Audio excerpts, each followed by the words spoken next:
Hey, how you doing? This is John. This is John, and welcome to Comicbook Team Up, where me and RJ from the Fourth Age talk about nonsense and waste people's time. That's a pretty accurate description of our show, isn't it? Yeah, that's pretty much it. Yeah, pretty much it. So, what do you have a topic tonight? What do you Well, want I to just discuss? wanted to talk magic systems because I'm getting into this whole Dr. Fate thing. So I Okay, figured might as well. okay. So good. Well, first of all, I want to ask you, do you have a magic system that goes along with the rules that you're using for your universe? Yes, I have. Again, as always, I play a role playing game, Villains and Vigilantes, with me and my buddies, and I borrowed a lot from Dungeons and Dragons, but then house ruled it to myself. To the group. So if anybody is interested in my magic system, I actually have rules and everything like that. So you can message me at johnslongbox@yahoo.com, and I will send you a copy of my house rules with literally the rules to my magic system. So the answer to your question, RJ, is absolutely. I have a fleshed out, statted out magic system. I could go into super nerdy detail if you'd like. Well, we got some time. Well, I was going to go into super nerdy detail for mine. So you Sure, go ahead sure. first. So yes, and then I'm extrapolating that magic system into. I have a magician character that has only cameoed. He will do his. He's called the metaphysician, and he will. His big debut will be in giant-sized Punchline #1 with Bill Williams, wonderful comic. Uh, either in the spring or the summer, I don't know exactly when. He'll crowdfund it, and then it'll come out in Antarctic Press in comic book stores, and that'll have my group, the Metal League. It and then he says, I could reprint it and put it, so eventually it'll make its way into my comics, and I will put a date on it because it's kind of in the future because they're not a team yet. But I didn't want to just not have what Bill asked me to be in his comic. It was too good of an opportunity so anyway. But yes, I have a very very explicit magic system. Now, you said you read Doctor Fate. Doctor Fate kind of doesn't really have a hard magic system. It's kind of just like whatever the writer chooses at the time, right? And yes, no, but there's a couple of writers that sort of try to pin it down, but then the next writer just goes with something new. Yeah. What are you reading right now? What Doctor Fate are you reading? Um, well, actually, I'm still stuck on the Immortal Doctor Fate before I want to go into the regular Doctor Fate series. But someone just mentioned the old Doctor Fate series. I got to look some of those up online. I want to Oh, read the it's older ones. Tony Grigo. He looks like he's 16, but his soul is over 200 years old, and he knows all of the old Golden Age comics. He's a regular on my Friday night show of It's Clobbered Time, and he always. I'm impressed with his knowledge of comics from like 1960 and earlier. It's stuff that I don't know as well as I should. He fills in the gaps. So he's been getting all the classic reprints of Golden Age and Silver Age stuff. So he could wonderfully talk your ear off about all this, the original Doctor Fate and Wonder Woman and stuff. So I have to admit that the first time I ever saw Doctor Fate, I've always loved Doctor Strange. Always loved superhero magicians because I've always loved Dungeons and Dragons, and I always wanted to play as a wizard in Dungeons and Dragons. But for whatever reason, well, I know the reason, I'm always the dungeon master. So I never get to fulfill that, be the wizard guy. I play everybody. If you're the dungeon master in Dungeons and Dragons, you make up the whole game and everybody's characters in your story kind of thing. So I never get to play as a character. I play as like the world, the scenario. So I my friend Jimmy, he made up a character because he wanted to try out my magic system. And he's been playing with this character. His name is Dr. Richard Dante. Dr. Richard Dante, we literally were playing this character in my superhero campaign. He played him for 6 real years before he could even cast a spell. That's how long the quest took to learn magic, because it was that complicated, and Jimmy likes to role play. And he eventually well, he never made a superhero name. When I took his character and put it in my comics, I named him the Metaphysician and gave him a costume because he's still not a superhero yet, and we've been playing with this character for 10 years.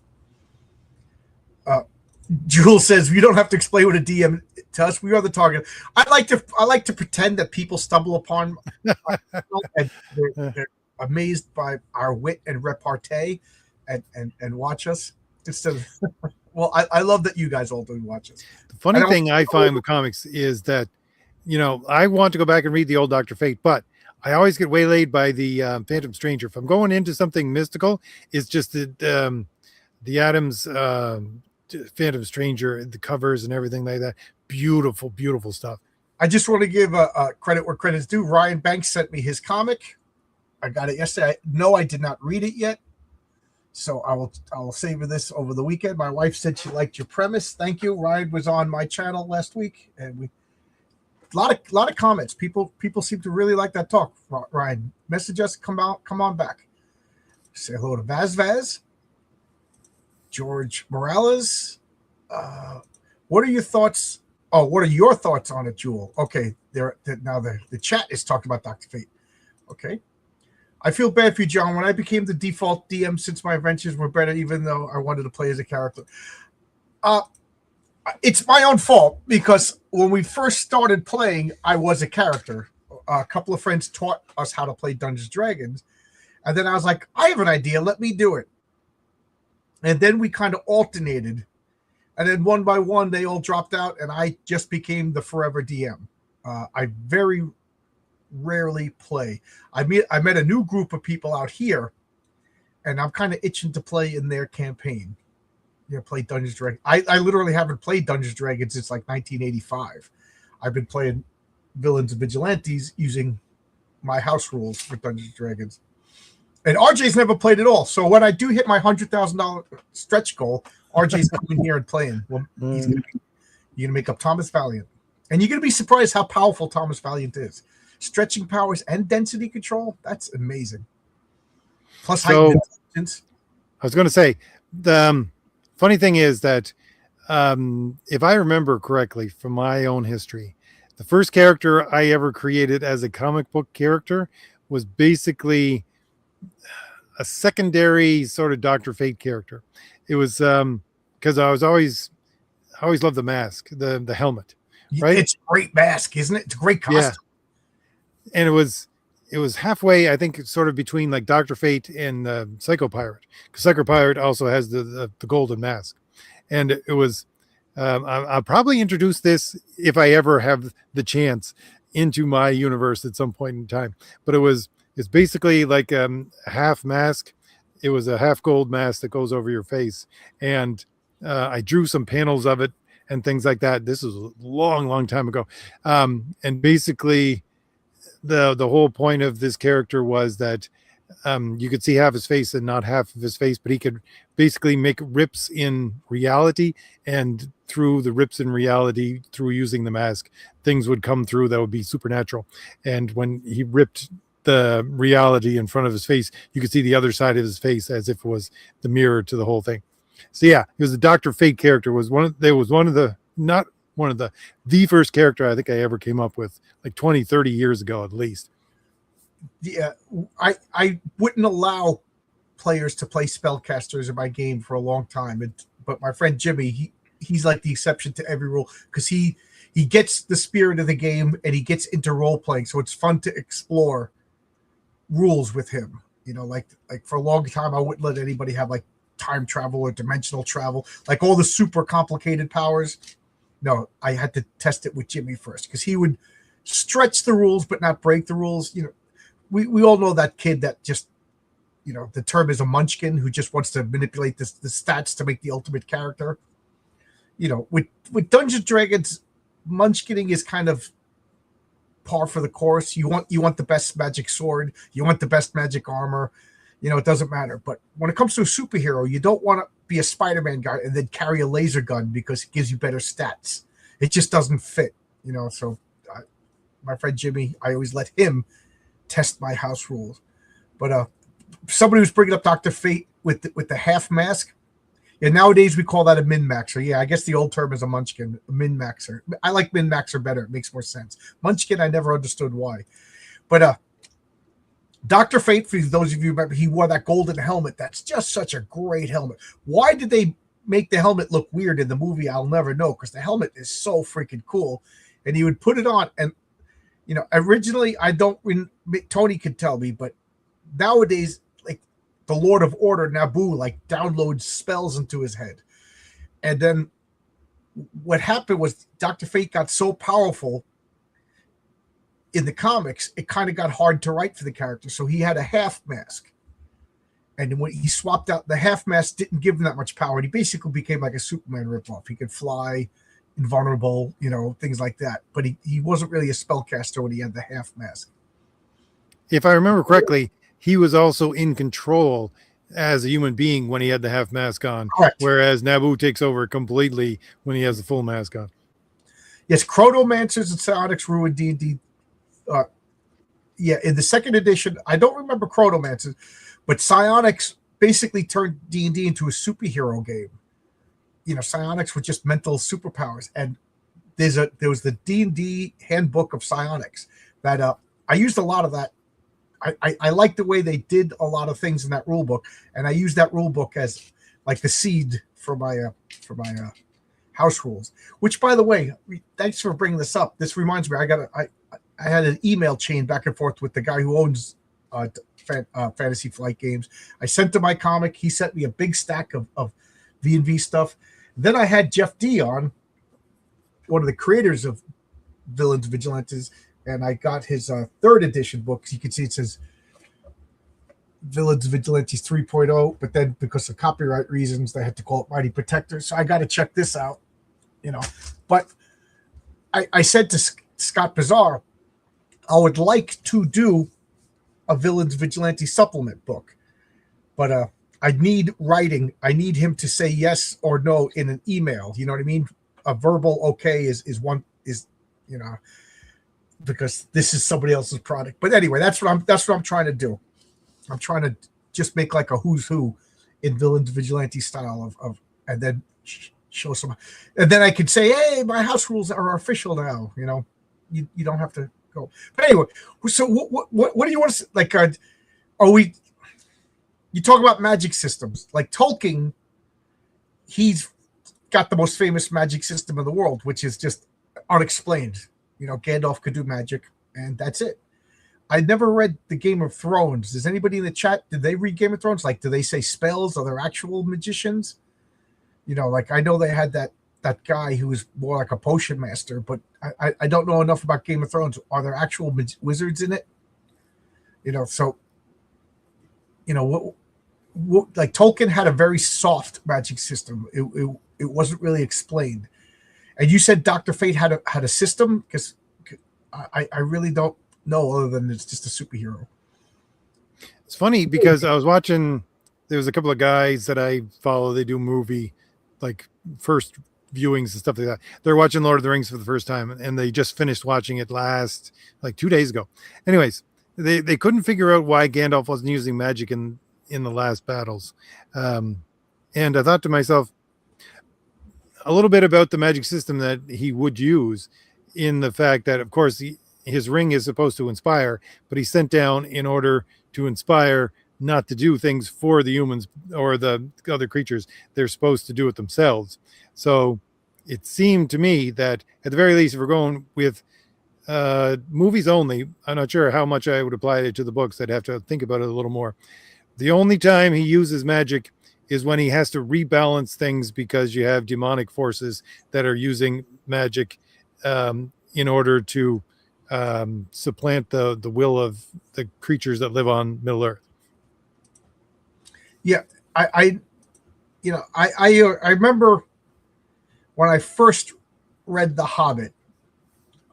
I think I was in like 6th grade, and then I statted out Gandalf based on all the spells that he could cast, and I concluded that Gandalf was like a 4th level wizard.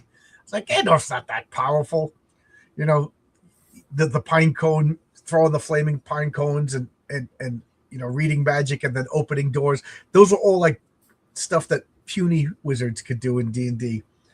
But yeah, then I read Lord of the Rings, and I started to think that Gandalf, like, it was more like psionics than magic. And then I just realized that Tolkien had his own thing, that he wasn't a wizard in D&D terms at all. Gandalf was just like he was like an angel with like spiritual divine power. And like you said, he was given a command to lead and inspire. And if you notice, Gandalf did the most impressive things when nobody was looking. You know, he told everybody to leave, and then he fought the Balrog for 3 days, flying up and down, shooting mountains at each other and crashing the mountains.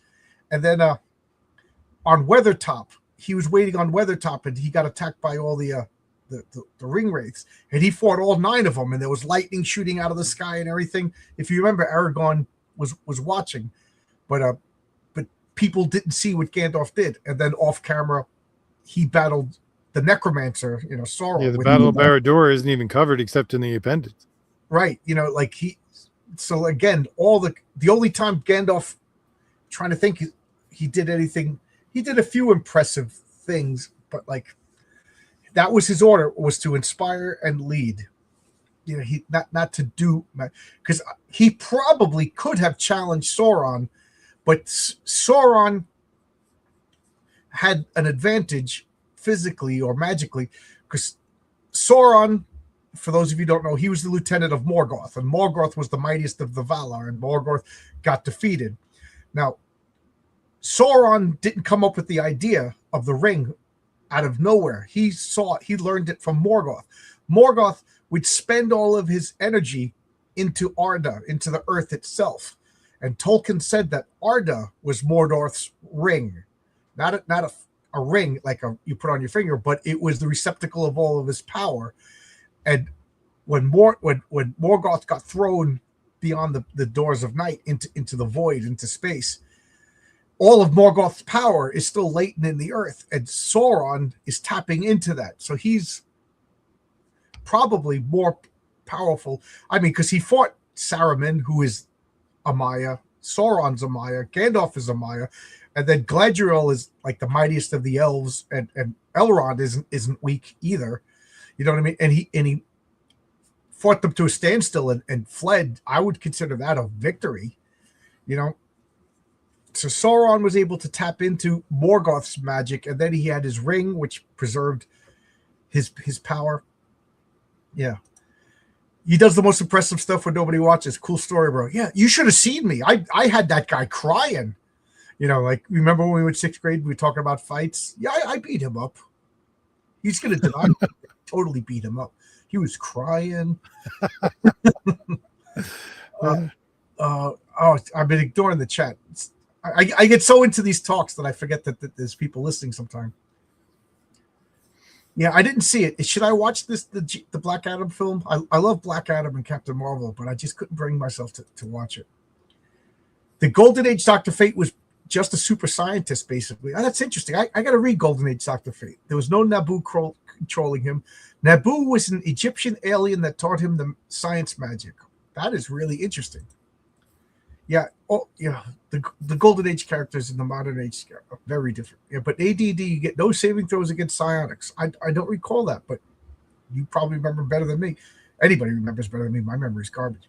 So a first level character could kill a 20th level. 3rd edition gave you saving throws. In Game of Thrones, boobies are magic. Yeah, lots of boobies. So I guess there's a lot of magic. They have blood magic. Yeah, I forgot that. Yeah, the wildlings have that raven magic and stuff. I forgot. And I like how 3rd edition did a magic system. Arcane was drawn from the world, divine from the gods, and psychic from... Okay. Kind of... I never read 3rd edition, but in my comic book, there's mind, body, and spirit. Those are the 3 spheres. And the more I talk, the more I'll give away story plots. They have weird word... Yes, the druid magic. RJ, didn't you say you would play a druid if you were to play Dungeons & Dragons? No, play Ranger. Okay. That's the thing. So the thing is that I'm used to playing D&D with the games.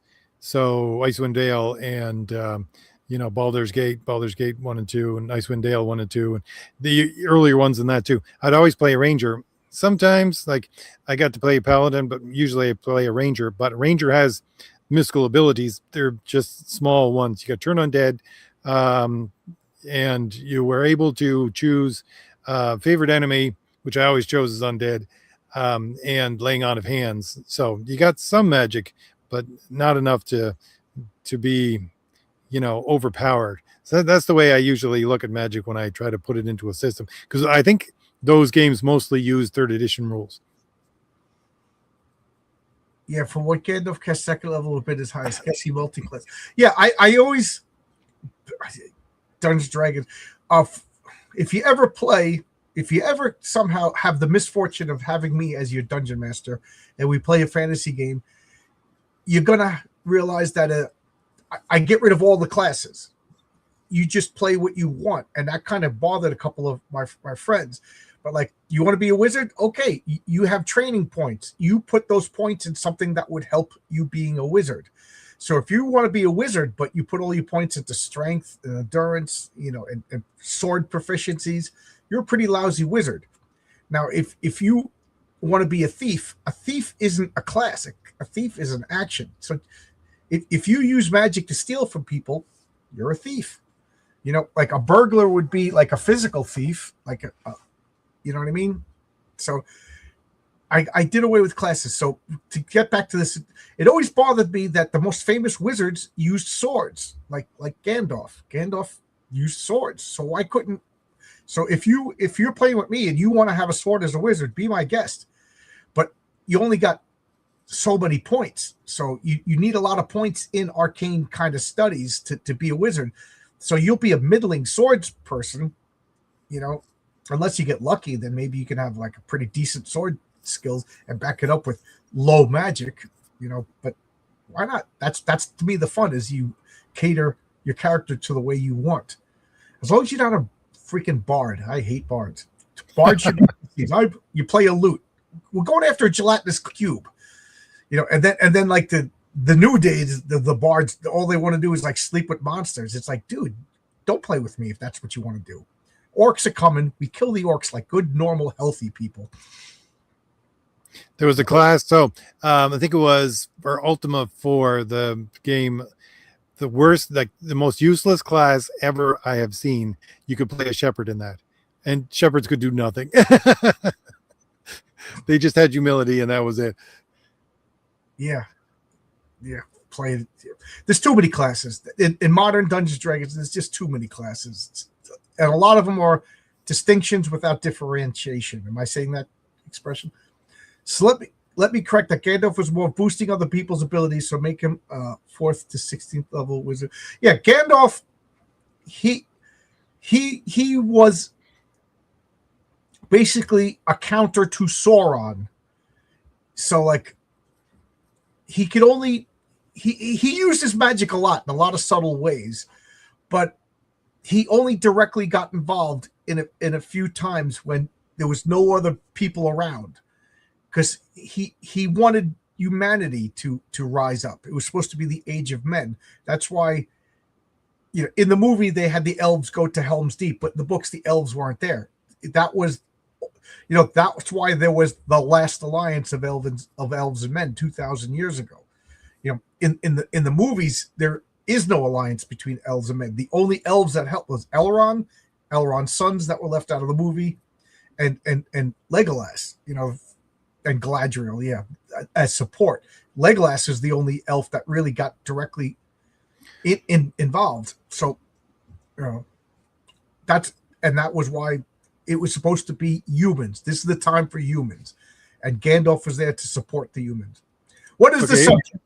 RJ wanted to talk about magic, so today we're talking about magic systems and stuff. Here's a good question for you, John. You might know a lot more about this than I do. So, is there any explanation whatsoever why the One Ring makes you invisible? Because it is a magic ring. Gandalf calls it a magic ring, but why in the world does it make you invisible? Why is it that power? There's two answers. The first answer is because that's what Tolkien made up, just an invisible ring. But what was his retcon for that? Well, it was just a magic invisibility ring when he wrote The Hobbit.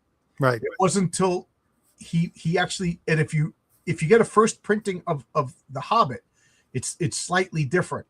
and then there's an actual in-house rule. There's a canon rule of that too. That Bilbo was Bilbo. Okay, well, this could get super dirty, but that's what it was. But then when he started to write Lord of the Rings, he wanted to have a hook, and because of the ring of the Nibelung, and then Beowulf, and there was all these magic rings and the ring of Gyges. So he made the ring the focal point as the bridge. So that's the original reason, was it was just a invisibility ring. But then later on, the reason is it pulls you into the spirit world. Now, the Valar and Maya are mostly spirit beings. They exist mostly in the spirit world, Gandalf. And then Gandalf chooses a form to house his spirit. The Sauron is one of them, and then they kind of make like this artificial body to house themselves, and they literally could look like anything. Gandalf could shape change, but he was actually told to look like an old man, because nobody's going to listen to a short little hobbit. You know what I mean? Kind of like, oh, an old wise looking guy, so we'll listen to you. But when he put on the ring, he was gifted the power of Sauron, and could, was pulled into the spirit world. So that's why he became visible to anything in the spirit world, meaning the Nazgul, Sauron, Gandalf. That's why when he put on the ring, Gandalf would be like, take it off. He became a beacon. They could see exactly where he was. But there's still things that bother me. Like, how did that Nazgul get that close to the ring? When he was looking over the tree, and didn't find it. I don't know, because it's a cool thing. Cool. I never played a psionic character whose class was just psionics. Oh, a super chat. I don't know if this is going to you, RJ, or going to me, but thank you. Thank you to. It looks like it's going to RJ. Oh, cool. Thank you very much. Thank you to whoever, whether it's me or RJ. Thank you. Neither one of us really get a lot of super chats, so we appreciate it. I'm like the worst YouTuber in the world. I'm just like, please don't super chat me. But every dollar goes to paying for StreamYard, so thank you. I'm sure RJ does the same. Yeah. StreamYards get just more and more expensive. Arcanist Rogue here with levels of Blade Singer, Prestige. You see, that just seems like super specific, Like, I don't know. I just don't know. RJ, how much magic do you think for Starmer to retain his role as Prime Minister? I hope he's gone by the end of this sentence. I think there's some black magic going on there. Yeah. Unfortunately, I agree. Oh, this is you. Okay, this is you. Should say first edition Sonics was a bit overpowered at the first levels, but not about by level 6 and up. Magic item then could easily. Okay, yeah. My problem with the original magic system, the psionic system in second edition D&D, was it was supposed to be lightning fast, the speed of thought. So all the psionic battles were first, and then so everybody else without psionics just sat there waiting. You got to think about that kind of stuff when you come up with the system. Yeah, the original D&D, yes, elf was a class, a race, and a class. Same with dwarf. Yep, absolutely. That's somebody's old school. That's why third is a better wizard, but could use a sword, but he could waste one of his feats to get that instead of a feat that would make his right. That's the way I believe. You want to use a sword, fine, use a sword, but either you're just a basic sword guy, or you're spending points on the sword that could be used to make you a better magician. That's what makes it fun. Is you get to tell in my game, you get to pick and choose and tailor make your character. D&D 2 is always like, congratulations, you leveled up. Here's your package. Here's your package, just like everybody else. The only difference is the magic items that the Dungeon Masters supplied. So was it only first and second edition where wizards could not use any bladed weapons whatsoever, and clerics could only use cudgels? Yeah, well, clerics could use bladed weapons, and wizards could only use a staff or a dagger. The staff made sense, dagger made sense, but why couldn't a wizard use anything else? And the rule was, they said, because all the metal messed with their spell. And a wizard couldn't use armor. A cleric could use any armor, and only like blunted weapons. But I quickly house ruled that if you were the the cleric of the assassin god, of course you could use knives. You know what I mean? So then we kind of house ruled it to like you could use if you worship Apollo, your cleric is not only encouraged to, bow and arrows, but they get bonuses for bow and arrows. And then, as far as I know, third edition D&D kind of embraced that also. But the thing is that clerics had a pretty good 2-hit chart, so they limited their weapons. Otherwise, they think that it was a balancing issue. Because of the bless. Right, because if a cleric could have all the same weapons as a fighter, everybody would be a cleric because you got like 10% less fighting ability and then all that magic.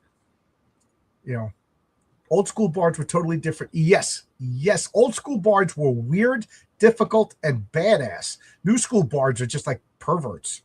I don't like new school bards. Class. I just insulted Classy. Classy to me. I don't mean to hurt anybody's feelings. I have opinions, and my opinions kind of piss people off a lot. Bards should be earned, not given. Don't mess with the bear. I'm loving these comments, guys. What advice would you give to someone with an art block? Oh, RJ, you want to handle that? Well, yeah, go look at some really good old covers. Go to Cover Browser and go look. You'll get inspired. That's what I'm saying. I get inspired from old Phantom Stranger and Doctor Strange covers just themselves. I was like, I don't want to read this book. I want to build my own story off of this cover and then go read the book. So for me, looking at the old art, and it's so detailed there because especially the covers, they're illustrations. They're not part of the sequential art. And so you can make up your own story based on that. So it is very inspirational. I can't give you any help with an art block. I'm not an artist. Matter of fact, when I'm done talking with the RJ, I got to make some sketches for a character for a new artist that I'm working with. And I warned her. I said, be prepared to laugh. And, she was very professional and says, no, I would never laugh. When I said sketches to Renzo, he laughs. we have a relationship. And then writer's block, when people say, what do you do about writer's block? And as arrogant as this sounds, I don't get writer's block. My problem is there's just not enough hours in the day to do my job, spend time with my wife, do normal stuff, go, laundry, and then write. I want to write all the time. It's just that sometimes I need to sleep, sometimes I need to eat, and this damn thing called work gets in the way. So I don't know. I wish I could draw. Maybe when I retire, I'll actually start trying to learn how to draw. For writer's block, well, maybe it would work the same for artist block. I don't know. For writer's block, since I love the limitations of comics, what I do is I write down the page with everything I do know. So the basic, it would be page this, and then panel 1, panel 2, panel 3, and I just put in the slots. And then if I have anything to put in any of those panels, I put a little bit in. And then I fill in a little bit. And then every once in a while, I'll say, okay, I need X, Y, and Z, or a picture to go here. I'll go find that for Renzo. And you find inspiration in the connection, I find. Yeah.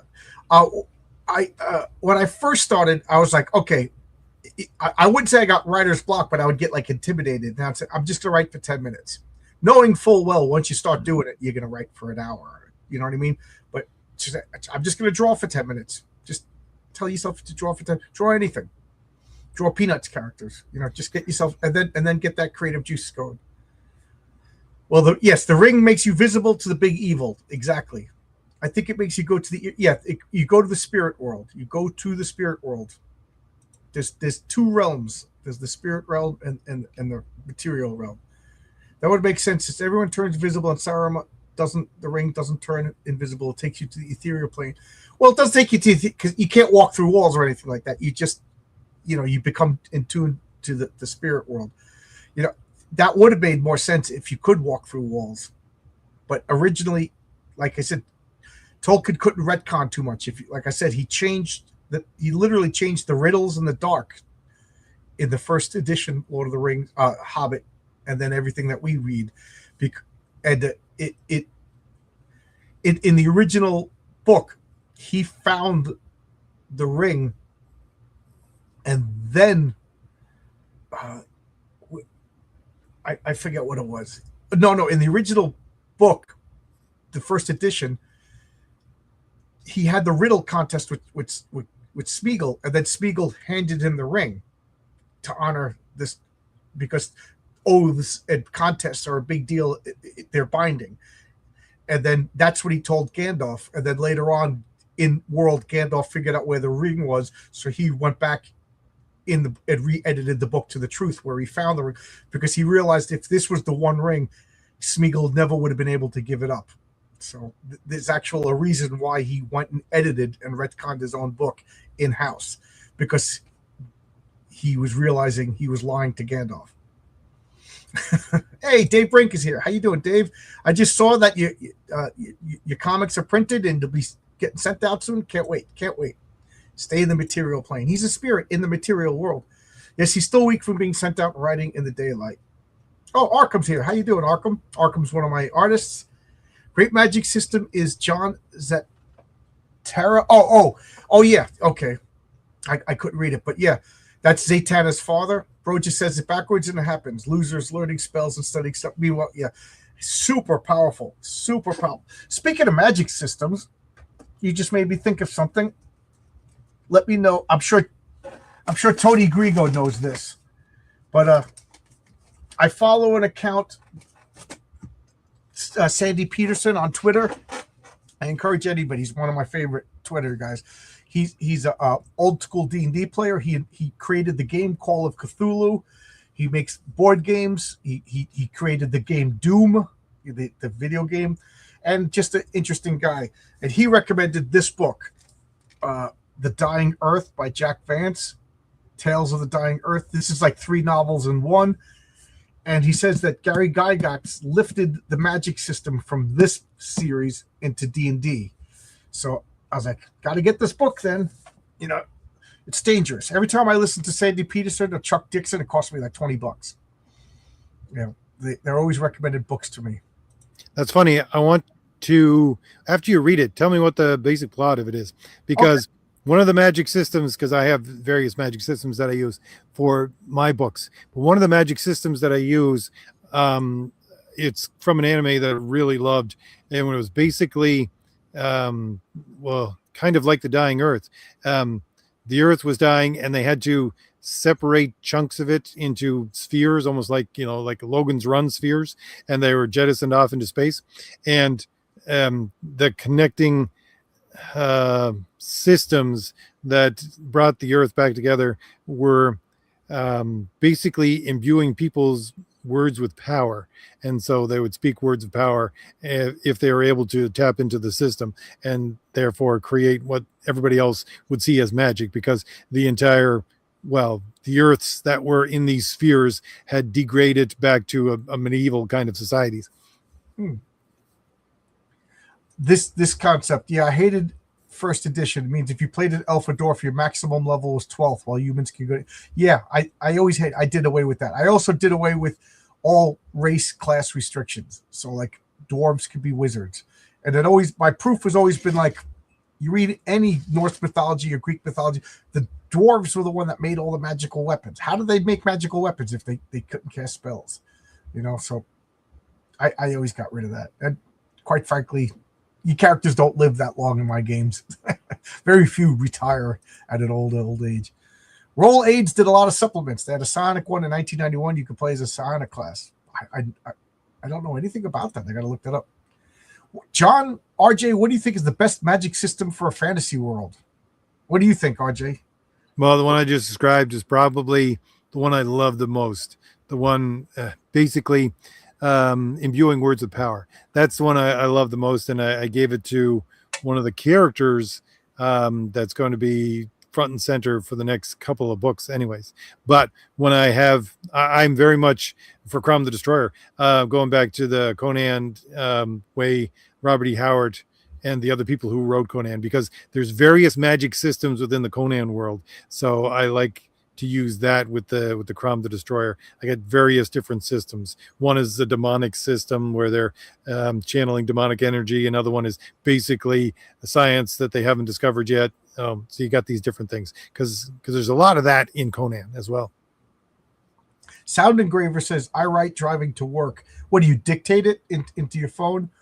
My friend suggested that, but I like my driving to and from work is daydreaming time. And I like to actually write here at the computer. But, I get tempted to start dictating into Grok or whatever. My favorite magic system, I do like Tolkien's magic system.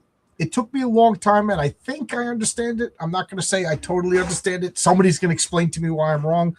But I just like that Tolkien's world is inherently magical. And the more powerful the beings, they just learn how to, not manipulate the magic, but, work with it. I don't even think they would call it magic. And every being in Tolkien's world, whether you realize it or not, manipulates magic in a certain way. I remember not an argument, a fun argument with a coworker. I was like, Aragorn was telepathic. Everybody in Middle Earth they have a word for it. Is telepathic to a certain extent. I always thought that Aragorn had farsight.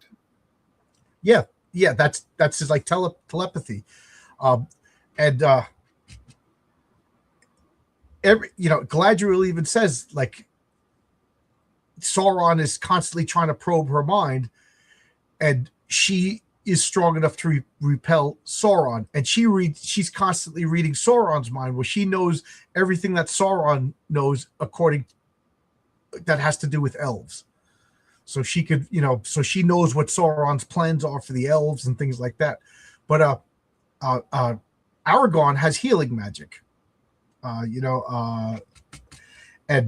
one of the subtle spells was when Gandalf was leaving the prancing pony, he blessed Barleyman Butterbur, and for 7 years he had the best ale and barley and food, for the next 7 years, which is and it saved him because when Saruman took over the Shire and came in, the food was so good there he didn't mess with the prancing pony. I'm a woman and I don't dig chicks. Laziel will be my friend. Maybe I'll try more deep role playing for another playthrough. But I looked at the guy. There's a Vampire the Wizard. Yeah, did anybody ever play as a vampire or anything like that, or play the game Vampire? Meaning I run the scenes in my head and act them out. Okay, I do the same thing. Yeah, I don't write. Writing to me is actually, but I daydream and come up with ideas, and then I'll turn on Grok. Define this word for me, and then Grok will define a word because I could do it hands free. So that's what I do while I'm in there, and I like that time. To the point when I'm back on the day shift, the regular shift, I'm going to take the train, and I feel like I'm going to lose that daydreaming time because when I get on the train, I instantly fall asleep. I get out of mine. I start to how to style. That's not my. I reset my brain. Okay, while driving, yeah, I know. I like daydreaming while driving. Okay, you guys are talking to yourself. Isn't Jack Vance a total imp? I have no idea. I never heard of the guy until Sandy Peterson said that this book was magical. So I don't want to know anything about him. I'm tired of learning about people.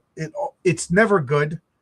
When was the last time you learned about an actor or an artist or anything, and it turned out to be, that raised my opinion of that person? It never happens. That's why I don't want to see RJ. The way he looks can only ruin my opinion of him. Gygax got magic from everywhere, I think. In Zero Addiction, he was literally just calling his black Martian ripoffs Black Martians. I didn't know that. RJ and John, Ryan Banks says, in Christianity, miracles are from God and magic. Sorcery, spellcasting, conjuring, etc. are from Satan. What is the source of magic in your lore? That is really good. My wife and I were talking about the Witch of Endor the other day from the Bible. And then that led to discussions of the Malice. My wife and I have a nice conversation, I have to admit. Now that she's doing these Bible studies, she's really interested in all this Old Testament stuff. But RJ, do you want to answer this before I pontificate for 2.5 hours? Well, I don't want to give away too much because it's actually part of the story, but I think it would be there's different systems because it's sacred versus the divine. I mean, sorry, the divine or the demonic versus the sacred. Right. In my superhero world, which is made up, there's divine magic, which would be from the god, I guess, infernal magic, which would be from Satan. And then there's just magic, which is basically learning how to manipulate the universe. I'm being cagey on purpose, but and there's different ways to use magic. There would be like a typical spell casting, like you'd see, you learn a formula and stuff. There'd be blood magic, soul magic, just different ways to manipulate the universe in systems that we call magic. And in my world, magic is neither good nor evil, just like science is good or evil. Science is one way of manipulating the laws of nature. Magic is a way of manipulating, laws of nature. But each universe, like I said, that the universe, think of it as a spectrum. This over here is pure chaos, and the laws of physics don't work. There can only be laws of chaos, so everything would break down. So people can't even exist there. And then over here is all law, where there's no randomness, and there's no magic, and everything is purely, predictable. And humans can't exist there either, because you can't break down molecules into oxygen, into energy, and things like that. So we have to exist somewhere in the middle. So there's this Goldilocks section, but a couple of spaces over here, there's no magic whatsoever because you're too close to order. A couple of places over here, the laws of physics are too unpredictable. It's not that science doesn't work. It's just that they're too unpredictable in science, so they turn to magic, which I actually included some beings from the magical universe in the script I just wrote yesterday. And let me throw you off into another sidetrack, John, off of what you said there.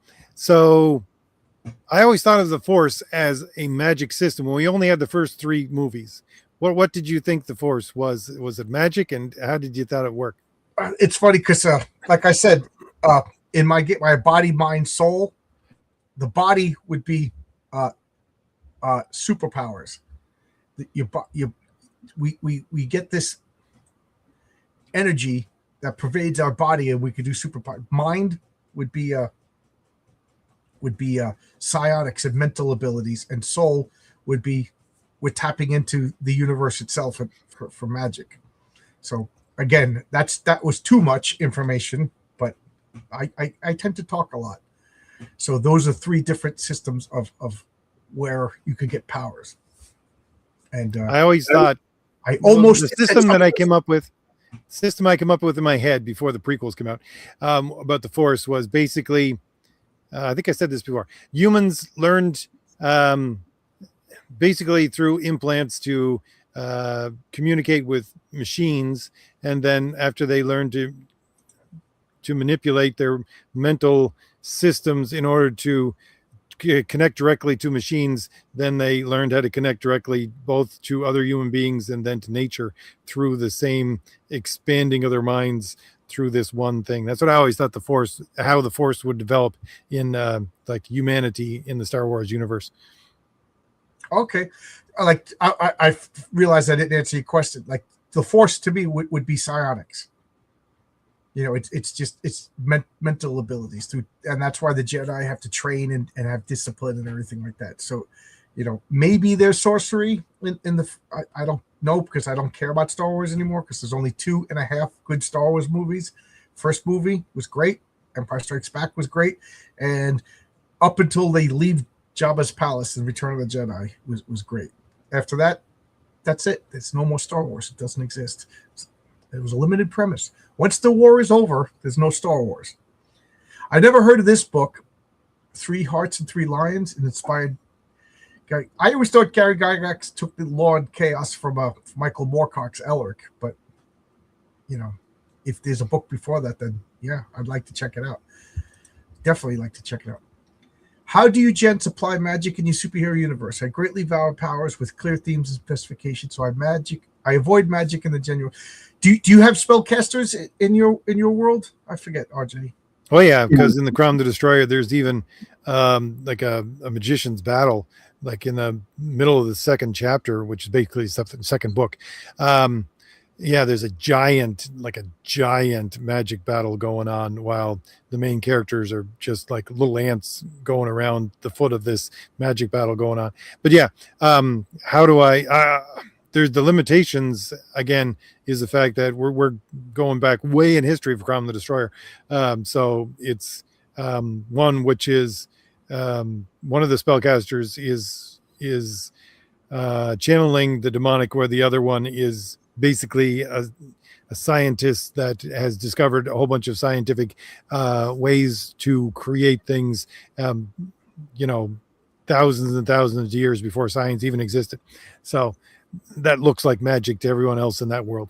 So yeah, that's the way I deal with it that way. I don't really have it pinned down within the current day books that I use. You only brush against it there. Yeah. What exactly is the question? How do I play? So how do I play? So I again, I have a magic using character that you see a cameo of him in the Mary Sue story in Heroic Tales 2, and he's in the other comic that'll come out in Punchline, but I didn't really focus on him. I purposely have been avoiding making a focus on him, but I have a story that's going to debut him, and I don't want to tell much about it other than Dave knows me. We've talked behind the scenes. I literally write character sheets for all my characters. So my magician character, I have all of his spells written down. So he's not just going to pull something out of his butt to save the day. So he has a vast but limited repertoire of magic abilities that you guys will, if Lord B, if you guys support me for long enough, you'll start to see, oh, he's using this spell again. He's using this spell again. And to be consistent, he's going to explain his magic system. I've been avoiding describing exactly how the magic system is going to work in Heroic Tales because it's the topic of a future comic. But by the end of that issue, you'll understand everything, about how it works. It's going to be like one of the most anal retentive hard magic systems. So, but you could get a jump on me and ask me, and I'll send you my house rules for my role playing games. But I think the thing about magic is you have to be consistent, and it has to make sense, and your character has to struggle. So if your magician is just, it's one of the reasons why I don't like Zatanna. She just says everything backwards and defeats anything. It's too powerful. So I Doctor Strange struggled, like, Dr. Fate was a little bit more powerful, but like my magicians, my metaphysician, he's a regular guy who can cast spells. So he's not particularly faster. So you could get the draw on him. If he's walking down the street and he's not really putting up his magic spells, because they all have costs. He needs material components. He needs to focus. He needs to concentrate. So a lot of the times, he's in the meta league. The other guys will jump in front and give him time to ascertain what he needs to do and stuff like this. But if you got super speed, man, you're taking out the metaphysician, because he's got to, prestidigitate and everything like that. But I'm being cagey on purpose because I really don't want to give you a specific answer because it'll be in a story. But yes, be consistent. Don't write down what they could do. So like when you write yourself in the corner, he just wiggles and solves the problem. That's not fun. That's not fun. So there was an idea. I think I threw this out a while ago, but there was an idea for a novel that I always thought I might write, but I doubt I'll ever get to it. It's basically it's the whole story revolves around magic. So it's a combination of the show, The River, and the movie Cabin in the Woods. So basically, in The River, what they're doing is they think that the world is going to die because magic is leaving the entire world, and so they're going down the Amazon River trying to re-energize magic in some way. I think they canceled that show before it ever got anywhere. But my thought would be a great story would be you have these people and they see magic dying in the world, and they do this. They try to rejuvenate magic in some way because they think it's going to save the world, and that would be like the end of the first book, where they would actually get to rejuvenate magic, and it would actually cause a magic apocalypse where the gods and all these creatures would be reinvigorated and just decimate humankind because they'd retake over the earth. Cool. Magic. Dave Brink, Genuine Comics. First off, everybody check out Perfect 10. Everybody check out Safeguard. Go to genuinecomics.com and buy his back issues. They're really good. He's doing some of the best superhero comics. I think he's doing the best superhero comics, but I don't want to hurt RJ's feelings. Dave Brink is so good. And he lives in the same country where that beautiful Jutta, that speed skater in the Olympics that's just taken over the internet. Oh my God. If that's what the women look like over there, no wonder the girls in your comic book look the way they do, Dave Brink. But I can understand why people would be cagey about having magicians in their comics. But I like them. It's my comic book is an homage to all superhero comics, and there always were magician superheroes. So it would be like a weird omission not to have them, but I'd like to think I got a good handle on it. But you guys be the judge when I finally get around to telling the story of the metaphysician. I can't wait for you guys to see that story. It's good. RJ, I think you're really gonna like it because it's gonna be a philosophical battle about heresies in the Christian faith. That is true. I guess they made Mad Max. They made Max level 12 back then because he either died or were lucky to get to 12. Yeah, I don't know. I just did away with the level limits. When you could be a 6,000-year-old elf, but you're stuck at 12th level, what good is immortality then? Elves should be more powerful than humans. Yeah, it could be many sorts. Yeah, nothing but, well, yeah, with I don't want to get into a theological discussion right now. Some have dwarves resistant magic, what makes them handle things. Yeah, okay, I'll buy that. Once you reach 10th level, you max out on damage for casting the fireball. I always like Drow. I don't know what tieflings are. I heard they're like part demon or something like that. And everybody misinterprets the half elves. In Tolkien, a half elf is you get to decide where you go when you die. You know, like Elrond is half elven because 25 generations in the past, his father his descendant was Arendelle, and Arendelle had two sons. I forget, Elrond and Elros, and Elrond chose to be elven, and Elros chose to be human. Physically, they didn't change. You know, so Elrond maybe has human ears because Elrond's mother was an elf, but Elrond's father was a human. Who knows? What changed was their Fea, their soul, their spirit. So Elrond chose, and his soul developed into an elven spirit, an elven soul, and because of that, he didn't age, he didn't die, and when he dies, he goes to Valinor, and then his brother Elros became the first king of Numenor.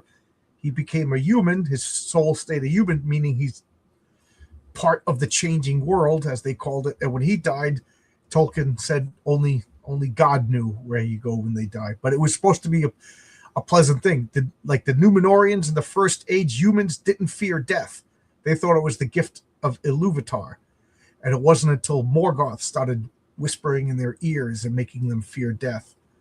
I was just listening in my car about Galadriel, how she was proud and vain, and she refused to go to Valinor because she left Valinor as a young girl to come to Middle Earth because she wanted to rule. She was a very vain and arrogant elf, and then she got everything she's ever wanted, and she didn't want to lose it. She's now the Lady of Lorien, and she wants to preserve her land, you know. And she made it look like Valinor from her childhood and everything. She had these big, beautiful trees, and then she desired the One Ring because with the One Ring she could preserve Lorien, and then it was offered to her, and she realized, oh my, I'm going to become just, and then that's when she says, I'm going to diminish, meaning because she was in the top 3 most powerful people on Middle Earth, and when she rejected the ring, she said, I'm going to go and diminish into the West, not meaning get small, not lose her power. Meaning when she goes to Valinor, she's one of the least ranked elves. She's a newbie. You know what I mean? She's new kid on the block. That's what she means by diminish. Like on Earth, she's the top dog. But when she goes to Valinor, there's been people who've been living among the gods for tens of thousands of years. She's, oh, look, Galadriel's here. Get the shine box, Galadriel. You know, that's what she means. And I thought that was very moving. She learned humility and humbleness. I could talk about Tolkien all night long. Vampire the Oh, yeah, that far back in the comments? Vampire the Masquerade? Yeah, Be My Friends used to play it. And then there was, Rage the Ascension, the werewolf game. I found the Roll 8 Sonic. I don't know anything about this. If anybody wants to send me a message. Friends of mine told me playing D&D 2nd Edition in the Ruined City, I think it was called Mithril. I don't know anything. There's so much product. I wish I knew. Agreed. I liked a few songs on YouTube until I looked up the artist. Wow, we are so far behind. I'm sorry, RJ. I have an image of RJ in my head based on his voice. Yeah, me too. Me too. It sounded great, but we should compare notes. You know, watch. That's why I put RJ as a Bigfoot in my comic book sound engraver. RJ and me. You like that, all right, RJ? My wife was like, "What?" Yeah. He gets mad. I said, "It's too late now. I'm hitting print." No. I laughed my head up. You liked it? Good. Oh yeah. I'm busting my chops to come up with a theme for the next issue. John, do you like the way Michael Moorcock handled magic? Yes, I did. It was very close to Dungeons and Dragons, but it also had a hint of Tolkien's magic. Like, you know, some beings just manipulated the world, and then some beings had to study and learn magic. Okay, you guys are talking amongst yourselves. Infernal, I guess John favors the devil faction of the Blood War. Not me. The bad guys got to be bad. You know what I mean? You got to include stuff for the bad guys to do, because then there's nothing for your heroes to do. Like, a hero is only as cool as his villains. You know, in the first season of Batman, the 66 show, there was no supervillains. Nobody remembers that season. Everybody remembers the second season with all the cool supervillains. Buckaroo, I have that supplement. Cool. Dragon and Demons were the other ones. The Witch of Endor is an interesting story because she freaks out when Samuel appears, meaning she was faking it. No, I don't mean to contradict you, but one of the things the Witch of Samuel said that necromancy was punishable by death in Israel. So when Samuel showed up and commanded her to use her powers, she said, "No, it's against your laws, and I'm a law-abiding citizen," which is really freaky. She offered him food. She did this, and he basically threatened her, and she did it against her own will. She was trying to be good, and then when it worked, she freaked out even more, which makes me think that maybe she was a con man or something. I don't know, but it's a really interesting character, you know. And then who was it? Samuel, and then Saul gave her bad advice, and he went out and died. It's a really freaky story, but check it out. She was like, "No, I don't want to do it. It's against the law. It's against your law. I don't want to break your law." Like, maybe she thought it was a setup, or maybe she was a fraud and she was using that law to cover it up, make it seem like she was good. I don't know, but it's an interesting story. Well, the manifestation of Sam was far more than she ever had. I think the Force would be Sonic's. Yeah. I always thought that the Star Wars, to me, the magic in Star Wars was psionics. Psionics to me seemed more sci-fi than magic. You know, I'm trying to go through all. Oh my God, there's so many good comments. But with the Force lightning being through some wizards, yeah, and now they can heal, and it might as well be full on magic now. Michael Moorcock was a total libtard. He tried to get Ryder kicked out of the publishers because the guy's books weren't feminist enough. He also pooped on Tolkien. I don't know. Please don't tell me that. I love those Elric and Melnibone books. The first 6 were good. After that, that is Lord of the Rings. The D&D City was Myth Draenor. I wish I had the chance. Yeah, I think Myth Draenor was part of the Drow mythology, but I could be wrong. I wish. Oh man, wouldn't that be fun to just be 12 years old playing D&D with your buddies, drinking Mountain Dew, eating Funyuns? back then, now I don't know how it happened. It's cool to be into comic books, man. I wish I was 15 years old now. 15 years old now. It's cool to play Dungeons and Dragons comic books and chicks like that. Back then, it was like we played Dungeons and Dragons because chicks didn't like us. You didn't like the Ewok, John? I saw a pink Valentine of Ewok figure in the hobby shop last week. Yeah, I thought Return of the Jedi is when George Lucas started pandering to children. Look at how scary. I remember going to see The Empire Strikes Back, and there was a kid with their family, and when the monster ripped off, it hit Luke Skywalker, that kid got up and screamed and ran down the aisle and left the movie theater, and the parents left them. I was like, all right, there you go, George Lucas. You're terrifying children. This is awesome. I remember being scared when the arm got cut off in the first bar. I was in third grade. Obi-Wan Kenobi. Vroom, vroom. I was like, there was a real sense of danger. And then Han Solo, his introduction was pretty scary. There's that freaking Satan guy in the bar, like, where am I? And a guy tries to kill Luke, and Han is just shooting and killing people, And then the third movie, they're all singing hub hub hub hub, dancing around with Ewoks. I don't know if I remember this correctly. This is just dredging it up from the corner of my mind, but I think we went to the theater and Return of the Jedi was playing at the same time as Search for Spock, and I said, I'm going to watch Search for Spock. I'm not going to go watch Return of the Jedi. Yeah, I took an early girlfriend on an early date to search Spock. It almost destroyed the relationship. Girls do not like Star Trek, at least back in the early 80s. And my silly little store magic system was built on old dramatic stone ruin thing. That's cool.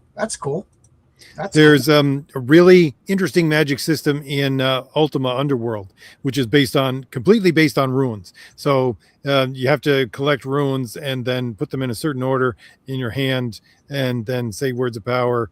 And it's the only place that this magic works is within the mountain that you're trapped, because it's a first person shooter, but in a fantasy version. Is one of the earliest versions of first person like that. So it's an interesting system as compared to the rest of the world of Ultima.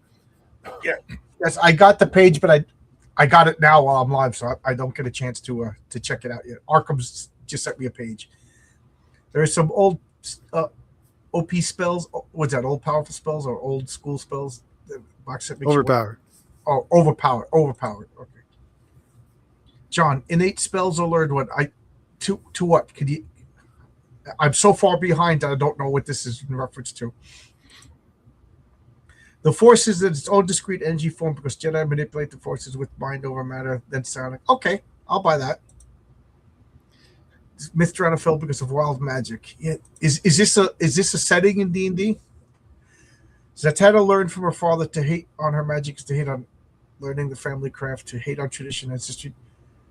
She's undone by a gag in her mouth. Yeah, I love the character, but like, I just feel she's too powerful. Like, it doesn't cost anything. You know what I mean? Then, to me, like, Full Metal Alchemist has a great magic system. Yeah. Something. Literally, it costs an arm and a leg to cast his spell. Do you want sport? Okay, you're talking amongst themselves. From Est, I've been told D&D second edition is a little too expensive. Is it expensive? I guess they could select this out, but that's all I have. I'm looking over here because I got a big pile of D&D second edition books. The D&D second edition D&D's Demigods is perhaps my favorite book of all time. I like the different schools of magic in D&D can make. Yeah, I have that too. The 7 schools of like I said, my magic system is D&D magic system, but then fine tuned to my own liking. Yeah, John, tieflings are either half devils or half demons. Yes. Yeah, I never played with them. What were they, 3rd edition? I imagine a magical system made of threads that weave reality. Wizards pull them to cast spells, but if they wow, that is really cool. That is cool. That's very poetic. Very visual. Spoiler away. Tell me something fascinating about Mythdrana. I like people in the chat are having a good time. The elves destroy themselves, civil war over allowing non-elves. You see what happens with diversity always causes problems. You see? Elven arrogance. I like elves. Yeah. Gladriel being a big fish. Yeah, she's a big fish in a small pond, and then she's a big fish and she goes into the ocean. She's just another fish. Let's draw RJ. Yeah, everybody. That'd be funny. Everybody submit your drawings of what you think RJ looks like, and then RJ will pick the winner. I can't judge it. I can't judge what RJ really looks like. Oh, cool. Everybody's talking about this D&D lore. The way I always pictured RJ is a young, rugged Wilfred Brimley. Are they close? That's actually not too far away. Oh, okay. A little taller than Wilford Brimley, though. And by the way, if anybody has a picture of RJ, don't send it to me. I don't want to know. I don't. One day, like I said, when I get the $100,000 stretch goal at RJ, what I want to do is I want to go to the airport with like a sign that says like RJ from the fourth age, and then just stand there and then get tapped on the shoulder, and that's RJ. You know. Oh, there you are. Or it would be funny is RJ pays somebody $20 to pretend he's RJ. I take some stranger to my house, and RJ's in the car. I'll recognize the voice though. It was the sun elves that caused the Drow splinter. I always liked the Drow elves. I love the Drow elves. And Sandy Peterson, he always says that Gary Gygax said. He goes every Drow elf is always good because everybody wants to play Drow elf against type. He goes that means there's more good Drow elves than evil, but Drow elves are supposed to be evil. Okay, we're still talking about this faction. I never get tired of elves. Yeah, for my comic book, Heroic Tales and Patriarch, I always say it's superheroes meets Dungeons and Dragons meets H.P. Lovecraft, and I think you could see that in the last story, the Subterranean Homesick Blues. You know, they even reference. I call it Dungeon Crawl because I don't want to. So, Dungeon Crawl is the role playing game that Patriarch's family plays. Because I can't. Okay, I'm going to throw you off track a little bit more, John. Did you ever think that Byrne's first story arcs for Alpha Flight was his basically taking D&D characters and turning them into superheroes? Because you got Puck, and he's basically a dwarf. You got Sasquatch. You got Shaman, who's magic caster. You know, you have all these characters, and it's almost like he's trying to take D&D and put it into the real world. It's funny that you said that because it does fit because Aurora and his sister Aurora Nuts are elves. Yeah, and then Vindicator is the paladin. Snowbird is basically a snow nymph. She's a druid, right? Shaman would be more the druid, I think. The shaman's the wizard. Yeah. And Snowbird's the druid. She literally turns into animals. That's like druid's big thing. True. Yes. Yeah, you're right. And I heard rumors that John Byrne used to be a Dungeons and Dragons player. So you might be right. Now I have another question that I'll never be able to ask him. Every couple of months I email him to see if he'll come on my channel. And I'm sure every couple of months he goes, "Who is this jerk?" You know, he doesn't do anything that he doesn't want to do. And God bless him. I hope to be so rich that I don't do anything I don't want to do either. I do a lot of things I don't want to do, like go to work. You don't have to be rich to do that, John. You go ahead and do that. I try to do it. It's trouble. It is funny because my wife messaged me. I'm driving home and I get a message, and whenever my wife messages me when I'm driving, I always panic. You know, oh, what happened? You know, there's a cop car and a van in front of our house, and I got to admit, for a minute, I'm like, they found me. But I didn't do anything. They're still there, right? It's ICE coming after your wife. I mean, she is Canadian. You know, they're gonna. Sorry, honey. Yeah. I voted for this, but they're still there. But then I was like, wait a minute, I didn't do anything wrong, and I pulled up right behind the cops because my wife has to pull out of the driveway because now that I'm working later shift, she leaves earlier. So I was just waiting for the cop to be like, why are you pulling out of you? What's going on? Just going in my driveway. But anyway, any thoughts on the leaks coming from the Netflix Chronicles of Narnia? Yeah, I'm not watching it. They say it has nothing to do with the source material. A woman's going to play Aslan. It's not Narnia. You know, they might as well have lightsabers. Yeah, I agree. I was never that much into Narnia. My little sister, she loved Narnia, and while we were always playing, Dungeons and Dragons and reading comics and stuff like that. But she loved Narnia. I think it's going to destroy it. John, there is only 6 in my world. What the chat's so far behind, I don't reference this. Back when we were kids and didn't care about food being healthy or not. Yeah, I still don't care. You can't say Return is when George started appealing to children. When Return had the Leia scene. Oh, yeah. That's what I said until he left Jabba's palace. Once they leave Jabba's palace, it's pandering to children. So there's 2.5 good Star Wars movies. Elves and Warhammer lore ripped open the rifts of chaos in the Warhammer 40k fantasy universe. They doomed galaxies where the magic projects going too far in contact. Yeah, I really like Warhammer. I like it so much I won't play it or buy anything about it because that is an expensive rabbit hole. My buddies over here play it. I got some board games based on Warhammer. Like you can see, I got Space Hulk over here someplace. Yeah, underneath Conan, right there, Space Hulk. And I got Forbidden Stars over there, still in shrink wrap. That goes for like $600 now. Okay, somebody explain to me. I don't know if we're going to do this tonight or not, but somebody needs to explain to me how old Warhammer became what it is today. Because to me, I still have posters from the old Warhammer that I got from the comic shop, and it's basically just a world of elves, or sorry, a world of dwarves, right? And it's all old world D&D fantasy. Well, there's two. Well, it's one big world as far as I know, but there was Warhammer Fantasy, and it was a D&D kind of game. Dwarves, elves, magic users, paladins, stuff. And then there's Warhammer 40k, which is 40,000 years in the future from that fantasy game. And there's the Imperium of Man and space spanning galaxies. So there is dwarves, elves, orcs, gene stealers and everything, because it's fantasy that achieve space flight and stuff. So it's more to me, it's more like Dune than Star Wars. Like it's so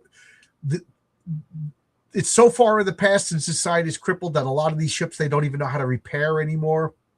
And then I know like some of the mechs are infused with like spirits of dead pilots, so there's like necromancy fused with machine. But then they changed the lore so much in Warhammer. But yeah, so there's I think originally there was Fantasy Warhammer, and then somewhere along the way they came with Warhammer 40k, and the 40k became so popular that whenever you say Warhammer, you mean Warhammer 40k. I don't even think people play the Fantasy Warhammer anymore. I played the Fantasy Warhammer. And then there's a role-playing game of 40k, but I won't play the miniatures game because it looks too fun. You got to cut the stuff off the sprues, glue them together, and you have to. I mean, you could do whatever you want in your own house, but most people won't play unless each miniature has at least 3 different colors on. I got no time to do that. So it looks fun. It looks fun, but I'm sure cocaine is fun too. But it's if Han shot lasted, why did George have to diddly move his head in the remake? Han shot first. I saw it in the movie theater. And Han Solo was a drug smuggling murderer who had a change of heart at the end of the movie, and Han Solo was so bad and so scary that when he actually came and shot that TIE fighter that saved Luke during the trench run, people stood up and cheered because we thought he was gone. When you didn't know anything about Star Wars and you saw it for the first time, believe me, you cheered at that scene because you bought it. You knew Han Solo was a bad guy who was greedy. He was in for himself. He nailed that role. Nobody else could play Han Solo. And then when he came back, we were like, oh my God, it worked. It worked. The Ewoks were cannibal. Well, they weren't cannibals. They didn't eat other Ewoks. They ate humans. There's no evidence of them eating other Ewoks, but they might. Maybe they ate the other tribes of Ewoks. Oh, pygmies. That's kind of like here because pygmies are cannibals, right? Oh, he's talking about my character. My character, the metaphysician, had to study and learn magic. I'm a big Harry Potter fan. Me and my wife, like that's how we met online discussing Harry Potter, believe it or not. And my biggest problem with Harry Potter is the racism. You were born with these gifts. So you're either a magician or you're not. I like like like like right now, I could be a quarterback. There's nothing stopping me from being a quarterback. Yes, I know you can say, yeah, you could go. No, but I could be the world's worst quarterback. I could not make it into the NFL, but I'm still a quarterback. I dress up. I do the stuff. I have the football. I get a bunch of my friends and I play football. I'm a quarterback. I'm just not a professional quarterback. It's not like you're born a quarterback. I don't like that you're born with magic powers. I think like mutants are lazy. I was going to say there's no mutants in my comic books, but I realized one of the characters kind of is a mutant, but not really. And sooner or later, you'll figure out why not really. But I just don't like that you're born with these gifts and there's nothing you could do. Like, I like anybody could be a magician if you study hard enough and if you practice hard enough and you know where to get this information. So my character, the metaphysician, he's a regular guy who learned magic spell, just like a regular guy learned how to be a surgeon and a regular guy learned how to be an engineer, if that's what you're asking, Jewel. And I know Tolkien is the opposite, because you can't be you can be. There is necromancy in regular humans can be necromancers in Tolkien's world. My favorite D&D characters to play are wizards and sorceresses. To me, RJ, do you make a distinction between the wizards, like just a mage and a sorcerer? There's a difference between I don't even know what it is. I'm not sure if it's sorcerer would be the right word for it. What's okay? There's a wizard and there's the Oathbreakers. The Oathbreakers are different than wizards. In my what do you call Warlock? No, it's not warlock. Yes, warlock. You're right. Yes, warlocks and sorcerer and wizards. I say wizards and sorcerers would be the same, whereas warlocks are different, and of course necromancers are completely different. So that would be my distinction. Literally, the etymology of the word warlock is oathbreaker. Yes. So, to me, a wizard is somebody who learns magic. The power is not innate within them. They learn how to manipulate magic, whatever. A sorcerer is somebody who taps into a source. That source being a rock, a sword, a god, an angel, a devil, a dragon, or whatever. Some being that's able to share its power, and then you could replicate magic you could replicate magic through a source. So that's the way I look at it. And to me, I always thought that sorcerer came from ensorcel, which basically like Circe. So you would enthrall other creatures and human beings to your will. That's always that ensorcel came, but I'm not entirely sure on that for sorcerer. Yeah, well, yeah. So like a sorcerer I don't in my way of thinking, a D&D cleric is a sorcerer because they're tapping into a power of a deity or something like that. And to me, an warlock, and these are my house rules. So if you want to argue with me, that's fine. But these are my house rules in my comic book and my role playing game. If I ever make it, a warlock would be a sorcerer who made a deal with the power and then broke it. So kind of like, literally, I can't explain it better than that. And then Jewel so it would be basically like a cleric who abandoned his oath. Yes, literally. That's a warlock. Yeah, you're an oathbreaker. You swore to uphold the Mogadishu, and then you broke the rules of Mogadishu. You are forever a warlock. Depending upon the source, the deity, the deviant, whatever. The rules will change. You know what I mean? So like if I was to make like a deities and demigods for my rule, you worship Dagda, and then you're a cleric of Dagda, and if you break the rules, these will be your punishments. This is what you get for being an oathbreaker. I gotta say there's something satisfying about just a pure fighter. I'm with you, Jewel. It's just fun. Although if my stats are good enough, I would be a paladin. But if I can't be a paladin, just a pure fighter, just going out there, grabbing that sword and killing goblins. It's so satisfying. I recommend an arcanist, and it's a cross between arcanist, is a gizmo guy. Think of a sorcerer that could change their spells like a wizard, but the downside is they don't have as many spells as a sorcerer. To me, a sorcerer, like the benefit is like it's not exhausting because you're not tapping into your own reserves or anything like that. But there's rules. If you're a cleric, you have to further the wants and needs. And if you're tapping into a demon, they're going to be tricky. That's why I loved it. 100%. You have to take one for the team. You have to deport them all. My wife's a sweetheart. My wife's nice. She ordered me these from Canada, right? RJ, do you ever see these in the stores? Humpty Dumpty, yeah. Yeah, we don't have them in America, so she orders stuff like that for me from Canada. That's all it takes. They were probably grown around where I live, John. Let's put it that way. RJ, John, the Witch of Endor conjured a demon that impersonated the prophet Samuel. Yeah. God did not give her power to read. Yeah. But she didn't want to do it. She wanted to follow the rule, and then she was surprised that it actually happened. And was it a demon? Because if you remember, Samuel fell from grace with God. So it was all God's plan to basically get Samuel out of the way so David could become the king. So was it a demon? Was it a demon doing God's will? I don't know. That's for theologians to decide. Or my faulty memory to misinterpret wrong. Your choice. Ryan, you probably know the Bible better than I do.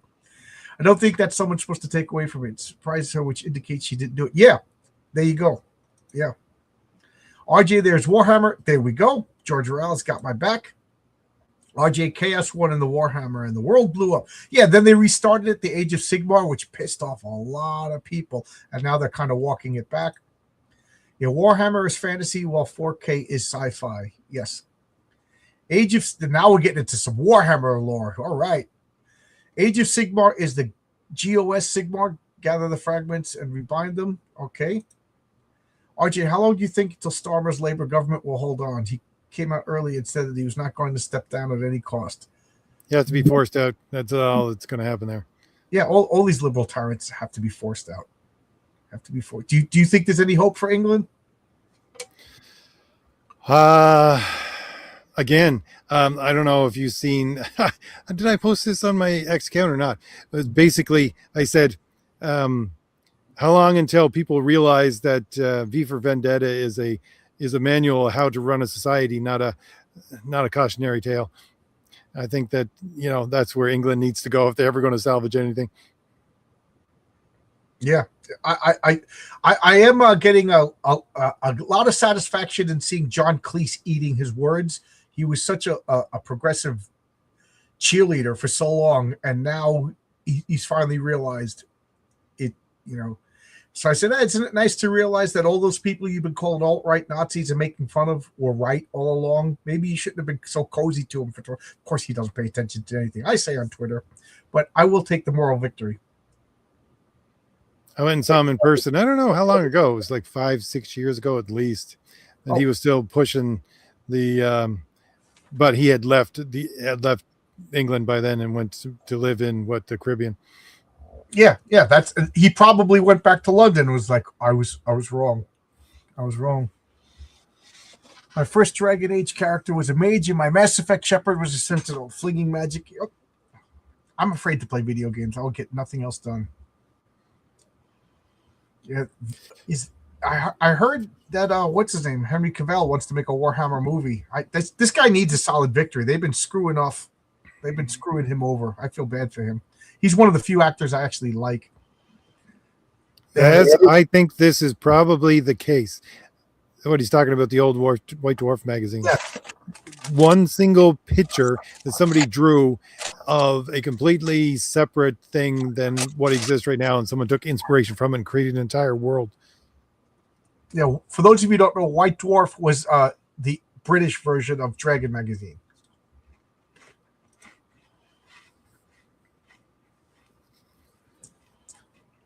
I played as a mage in my first Dragon Age, but you can't get with the princesses, so my second game walkthrough up with the warrior. I don't know, RJ. Me and my friends were too dorky to role play, romancing and seducing the princess and stuff like that. That was just We didn't really do it. It's like I'm going to ask Carl to role play my elven princess lover. No thanks. Not enough racism in Harry Potter.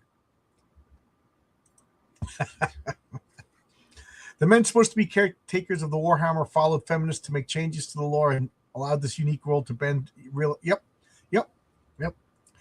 And they are ridiculous because the Space Marines were supposed to be these hulking male giants, and then these women were like, "We want female Space Marines. We want female Space." And it's like, well, you got what do they call them? The Sisters of Battle or something like that. The Sisters of War. I don't know enough about it. And like, no, we want to be Space Marines. It's like, then pretend you're Space Marines. In your rules, at your house, you could do whatever you want. No, they want it officially in the rule book, but they don't play Warhammer. I don't see groups of lesbians playing Warhammer. Does anybody? No, they just wanted to mess with something that people liked. I call it leg lifting. They just wanted to lift their leg on Warhammer. And then not Wizards of the Coast. What are they called? I can't think of the company that runs Warhammer. They kowtowed to them and they took a hit. And then these people left and they're moving on to the next. Never bow to the woke mob. Never. I replayed the game so many times, stacking my mage that my mage was killing dragons just as the warrior did. There comes a point when your character becomes too powerful. And there's nothing ruins a character, whether it's superheroes, wizards, that's just too powerful. What was the do you ever play the extension Deities and Divine, where basically I think it's first edition D&D, where your characters have become so overpowered that they put out this extension for the game to make people think, okay, now you can level up to become a god. But when they actually play the game, what they're doing is they're taking up so much magic that they destroy the world. And the DM doesn't tell that to the players until it actually happened. Oh, I never did that. We kind of got to the point where like we kind of retired characters around 13th, 14th level. They just got too powerful.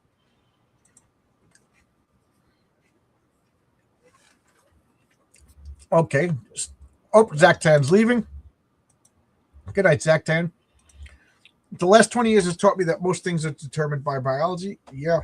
And I will say, I've always been a conspiracy theorist. But since COVID, I don't even believe if the sun rises in the east anymore. I'm challenging everything. I don't believe nothing. And I don't want to get into what's going on in the news past couple of days, but some conspiracy theories, I wish they just stayed as conspiracy theories. I cannot believe how people are sitting still through everything that's going on right now. John, and D&D now, a wizard studies for their spells while sorcerers just have them. A wizard could change their spells where sorcerers. Okay. Sounds like my ideas of sorcery and magic are the same. Sorcery could cast a small variety of spells, but they cast more often. Wizards have a greater variety of spells, but can act right, because a wizard is limited by fatigue and material components and things like that. Okay, everybody's telling me the difference in the rules. Okay, basically think the sorcerer can cast 6 days. Well, the wizard. It always bothered me that a wizard could cast one fireball a day. It's like, no. It's like saying an electrician can only make one splice a day. To me, it would be limited by, make the material components difficult or expensive or hard to maintain.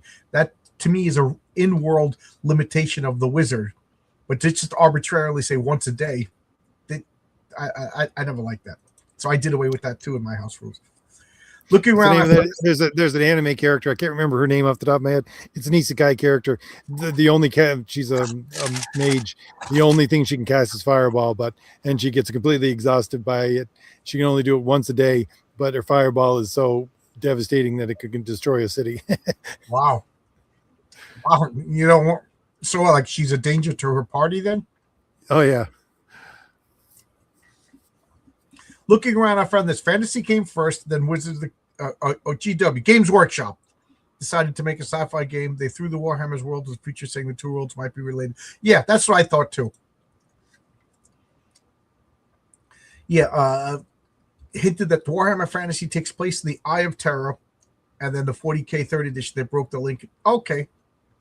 King Saul, not Samuel. Okay, I told you my memory is bad. Yeah, Samuel is the prophet. Thank you. Did anybody watch that? There's a TV show, right? Angel Studios, a King Saul or Samuel or David. Yeah, David. I believe Jonathan would have been a better king than David. John, I sent you pics of Age of... Yeah, I saw the pics. And, I'm trying not to look at my phone while I'm talking to RJ, although I keep doing it because it keeps making noise. There's hope for the entire Anglosphere, but there's hope. I hope so too. Deus Vult. John, I'm hearing good things about the Highlander movie with Henry Cavill, so hopefully he could find... Yeah, me too. He's one of the few actors I actually like. What are your thoughts on the new Highlander remake with Henry Cavill and Dave? Do you have any thoughts? I haven't even heard about this, so no thoughts. Yeah, I finally watched the Highlander and Highlander 2 a couple of maybe a couple months ago. They're okay. I saw Highlander at the drive-in theater when it first came out. So it was a massive thing back then for, people like us. Let's put it that way. Yeah. So I don't have any thoughts, but I will support Henry Cavill because, like I said, I could probably name like less than 5 actors that I actually like. Henry Cavill being one of them, Keanu Reeves, Brendan Fraser. I think it's the same for everybody. There's like a couple of actors that everybody likes. I'm not even sure if I could list any more. Like even actors that I do like. What's his name? Jon Stewart. Jean-Luc Picard. Even he annoys me. So, bearing anything that comes out that just drives me nuts, I will support it. I know that's a weird thing to say, but you know what I'm talking about. If all of a sudden I find out that it's woke nonsense, I won't support it. That's why I like the Dark Day. Like Dark Sun was a good setting. Dark Sun and what is the magic systems for Dark Sun? Dark Sun is D&D, but D&D had these books that were just pre-generated worlds, and I always liked to make my own stuff, but I always bought the D&D stuff because I just thought it was fun.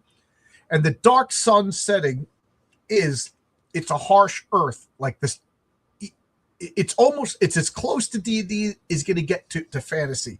So the whole world is hot. The whole world is a desert, and magic is tough and hard.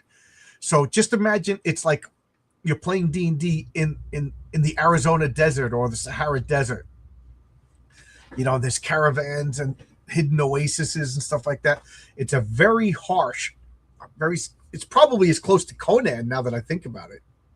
Well, the way I heard that the world described was basically D&D is European, where it's based on agrarianism and farming. So it's Norse mythology and the rest that's thrown in for most of the European. Whereas Dark Suns is basically Egyptian, Middle Eastern, which is based on a water system rather than agrarian.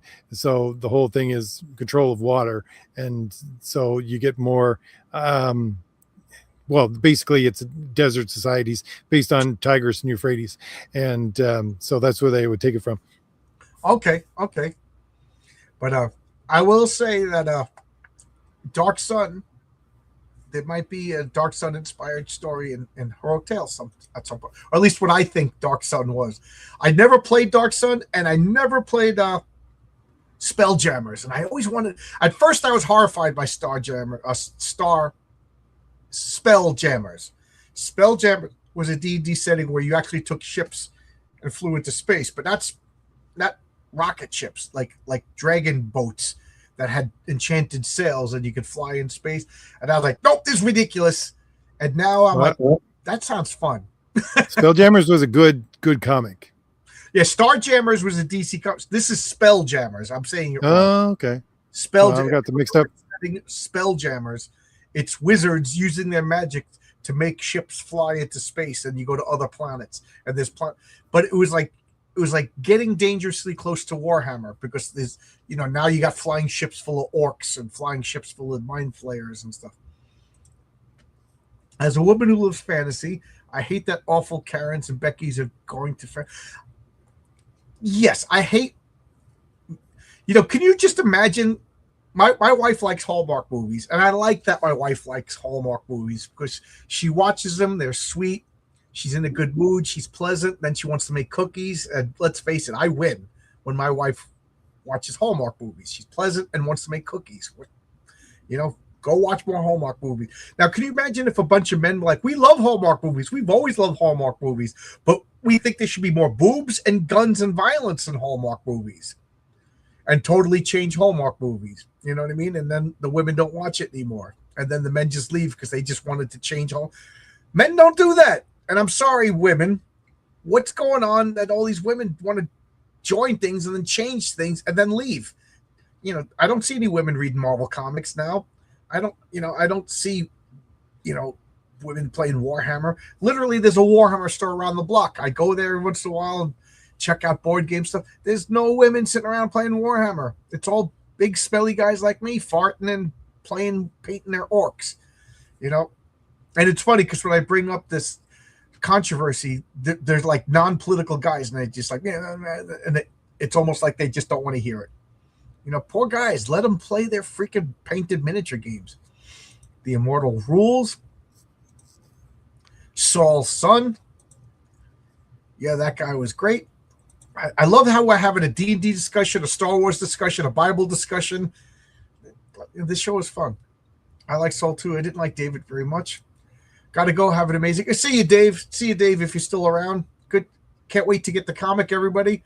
I urge you, check out Perfect 10. You could go on my comic and get it now. And Sinbad the Wizard was using his life force to cast strong spells. In the first edition, some spells were aging you. Yeah, I remember if you drank a haste potion, you aged a year. RJ, you talking about Konosuba Megumi? Konosuba, yes. Megumi, I forgot her name. You are right, George. Dark Sun, yeah, there was a lot of psionics in Dark Sun. I remember that, yes. In Dark Sun, the magic destroys the world. Wow. I got to break out my Dark Sun rule book. It's been years since I don't even know if I read it. RJ, what are your thoughts on James O'Barr's The Crow? Tony's been trying to get me to read it. And The Crow was never my cup of tea. It's very stylized, and I love the art, but the storyline is not something that appeals to me. Yeah, I never read it. I just didn't like it because it was just like, I just had an irrational prejudice towards it, kind of like the Turtles, and I was proven wrong. The Teenage Mutant Ninja Turtles at least the original comics were excellent. I'm up to issue 4, and I'm really liking it. So, I'll try to find some Crow comics. I just haven't been buying any back issues lately. I got so many comics to read. So next time, if I find it affordable, I'll get some Crow. I'll eat the Crow. That is why Arcane was so rare, because it destroyed the world while the Dragon Sorcerer God Kings made the people worship him. So no divine. That's why they made the sign. Oh, is that the premise in Dark Sun? I also the one setting I never got was the Oriental Adventures, and they had like a Japanese Chinese mashup world. I never got that book. I still have that book. My brother had it. Oh yeah, you had it. Yeah, Spelljammers was my second. Yeah, I never got to play it. Henry Cavill, Chris Pratt, Morgan Freeman, James Woods, Denzel Washington, Tom Felton, Keanu Reeves. Okay, that's a good list. That's a good list. I forgot Chris Pratt. I do like Chris Pratt. That's a good list. Yeah, all right. I can't argue with anybody on that list. Tom Felton is surprisingly cool guy. I saw a documentary about like the Harry Potter kids, and Tom Felton is like the coolest, nicest, like him and the Ron Weasley guy, whatever his real name is. They seem like good guys. And I think they're the two that had children. Go figure. That probably grounds you. For my top 3 in favorite order is Dragonlance. I got the Dragonlance comics. They're pretty good. Spelljammer, then the Forgotten Realms. Forgotten Realms was a good comic setting too. A big homage to I told you there's so much D&D in my comics. Issue 5 of heroic tales is you're gonna see the Dragonlance and Forgotten Realms influence all over that comic. You'll see it. You'll see it. Original Spelljammer was cool. I never played it. The remake for the modern audience was not. I gotta buy some. I just want to get an old school Spelljammer book. Does anybody know what is the original Spelljammer book? Love the Elven Harbinger class ship, would not only look beautiful, but was fast and heavily armed. Yeah. In Solo Legion. Yeah, I might as well show you. This is, thank you. I don't know if you were here. This is Ryan's book. He sent me a copy. You didn't have to, Brian. I hope you didn't feel like you were extorted. Nobody has to send me a comic book or anything or super chat or buy my book to be on my channel. I just like talking about comic books. In Solo Legion lore, I make the difference between miracles as good, magic as evil, and manipulating real physics as neutral. Okay. That's the beauty about your comic, is you make the rules. You just got to be consistent. That to me, I think a lot of writers have a problem is the consistency. I would consider it a battle cruiser while the Man o' War was the destroyer. The Armada class was okay. They're talking Warhammer. Good night. Have an interview in the morning. Good luck, Arkham. And yes, that page you sent me looks beautiful. Looks beautiful. He just sent me a page, but I can't look at it. I gave a cursory look at it while RJ was talking. 5th edition Spelljammer sucked, but Dungeon Magazine did a 3rd edition version of it. It was so much better. Wow. So Spelljammer made it into the 5th edition. I don't have irrational prejudices. They're all rational. I have a lot of rational prejudices, but I irrationally hated the Teenage Mutant Ninja Turtles and the Crow. I admit that. That was the magic setting for Dark Side. Oh, it sounds more interesting than I thought. If you're curious, it's in Dungeon Magazine issue number 2. What? The original Spelljammers? Ron Weasley was Rupert Grint. Thank you. That was going to drive me crazy. John RJ, have either of you read TSR's comic that DC put out? Yeah, I just pointed to my stack of comics over here. I got them all over here. I think I'm up to issue 19 of the Dragonlance comic and 22 of the other comic. AD&D. So it was Advanced Dungeons and Dragons they had put out. Yeah, DC. They were surprisingly really good. I really enjoy them. I used to buy AD&D right before, last couple of years before it ended. That's when I started to get into it. As far as I know, they never collected them, but they're only like $1 or $2 a piece. So that's the beauty of back issues, is you could get great back issues for pretty much cheaper than modern comics. So I heartily recommend that. The artist on both of them, I think, was Tajano Wood, I think, who's one of my favorite colorists, but I might be wrong. Probably am. I always am. You talking about the box set or the novel for Spelljammer?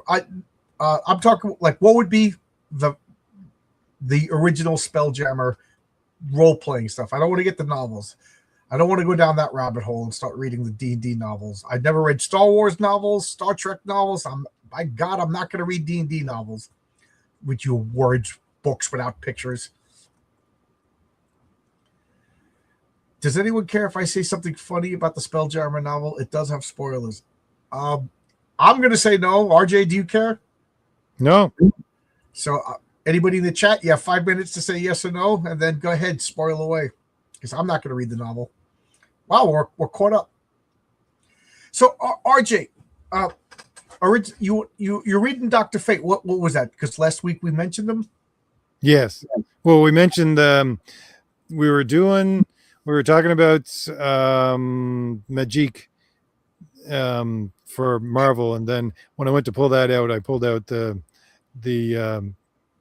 Dr. Fate as well, because a couple of things I was posting on X were Dr. Fate pages from Immortal Dr. Fate, and I said to myself, I need to go back and read that. I want to see Giffen's art, because it gives me a new appreciation for it when I'm doing the black and white for Fade to Blue. It's like Giffen's work really lends itself to black and white, if he ever did a black and white, although he can draw some beautiful women. Inez in Immortal Dr. Fate, it's like everything's this crunchy dark thing, and you got these monsters, and then you got Dr. Fate's wife, and it's like, I can't believe you put that in there. That's just, it's so much of a contrast to everything else in the book. She's gorgeous. He draws her It's amazing. funny that you said that, because I always thought Inza Nelson was the sexiest superhero wife in all of comics. There's something, she just had like an exotic. She had like the braids in her hair and everything, right? Not Later on. always. Yeah, maybe not always, but something sexy about her. Her and Margot Lane, the Spirit's girlfriend. Not the Spirit, the Shadow's The girlfriend. Shadows, yeah. But that they wrote that as, if you ask me, they wrote that as explicitly sexual. Not explicit in like a porno, but they were a couple. Whereas, Clark Kent and everybody else, it was always like that coy, whatever. Yeah. So you said there were rules that you picked up. It's been so long that I've read it that I don't remember the rules. Can you tell us some of the rules for Dr. Fate's Magic? But let me think. I can't remember, but here's the thing. For, let's say, early 80s DC, there is a very, I picked it up this way. There's a very Christian vibe to the entire thing, because Crisis on Infinite Earths has the entire universe being born out of a hand that created everything, right? And then slightly after that, I think it was in Immortal Dr. Fate, he got himself into Dr. Fate, actually, the character. So he got himself into such a bind. I think it was in the third book that none of his spells would actually work. So he cast the most powerful thing he could possibly cast, and it was a light fixture. So it was a cross. It was what it was. It was an ornate cross. And yeah, I remember that. So, the systems always fall back to that in the early 80s for DC's beginning of continuity, but it falls off fairly quickly with the DeMatteis run for the actual, not the miniseries, but the actual run for Dr. Fate after that. Who wrote that story where he cast the cross? Oh, off the top of my head, I can't think. No, it's not DeMatteis. Yeah. No, I can't remember, but it's not DeMatteis. Yeah, that was the 4-issue Prestige series. I think it was 3-issue, but yes. Yeah, but it was the Prestige. Yeah, I gotta read. Like I said, I remember vividly reading. I remember reading it. I don't remember the details in the story, but I remember I was living with my friends. We all rented a house, and I was just sitting on the couch. It was just like a beautiful summer day reading comics. It was so good. So Jewel, we're gonna get some of the spoilers. I don't know about being cheap. I used to spend like $20 on eBay to get Spectacular Spider-Man 125, 126, Spider-Woman. Yeah. What I'm saying is, like, key issues are going to be a lot of money, but for the most part, you could get really good cheap comics, like say the Spider-Man, Spectacular Spider-Man, from 120 to 130. That's 10 comics. So you spend $20 on 2 of the comics, but then the rest of the comics, like $3 or $4 each. That, think about 10 comics today would cost you $40. Yeah, $50. It's really a shame, the price of comics. Todd McFarlane. Anybody been following Twitter? Todd McFarlane. Somebody posted what's the eternal question: what's more important, art or story? And I've always had the shocking opinion that art will get your eyes on the comic. So if you have bad art, your comic is dead on arrival. And people will buy comics because it looks good, but people will drop the series if it's boring. So writing is important. Art is important, but art is more important because your comic's dead on arrival without good art. And Todd McFarlane is just like, I could sell a comic that's written, by a dog if I drew it. I'm like, yeah, but nobody's going to buy number 2. Like, when did you guys all stop reading Spawn? Around issue 11, issue 12. It stunk. Look at all the early Image comics. They all got canceled. Nobody talks about Wildcats. Yes, they all made millions of dollars, but the speculator boom crashed. People walked away from comics, and now comics are hurting. Comic book stores and stuff. Congratulations, Todd McFarlane. You sold Spawn #1, but now comic book stores are hurting. Sorry, George Morales. This just got me ranting about other stuff. Well, Spelljammer, I looked it up just now, but Spelljammers, yeah, DC did publish Spelljammers. Oh, now I know what back issues I'm buying. Because I used to read it, and it is D&D. You got Umber Hulks and everything in there. Yeah. So it's very much D&D. Yep. Yeah. There was in DC published a Forgotten Realms book. I forgot. A Dragonlance book. And I didn't know a Spelljammer book. Now I got to check out the Spelljammer book. I really, really liked them. John, RJ, who's the better artist for Lobo? Keith Giffen or Simon Bean? I will say nobody, because Lobo sucks. Lobo's I hate Lobo as a character. There's Lobo, Deadpool, and Cable are the triumvirate of characters. Bad ideas. Yeah, I was going to say something crude, but then I have to watch myself when I'm with RJ. I always watch my language when I'm with RJ.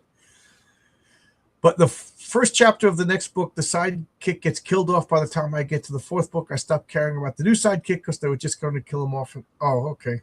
I skipped. The Spelljammer novel is a series of 6 books where the main character and the sidekick. In the books, the sidekick becomes the main character. Okay, and here's part 2. But in the first chapter of the next book, the sidekick gets killed off. By the time I got to the fourth book, I stopped caring about the new sidekick because they were just, really? So they always kill off the sidekicks.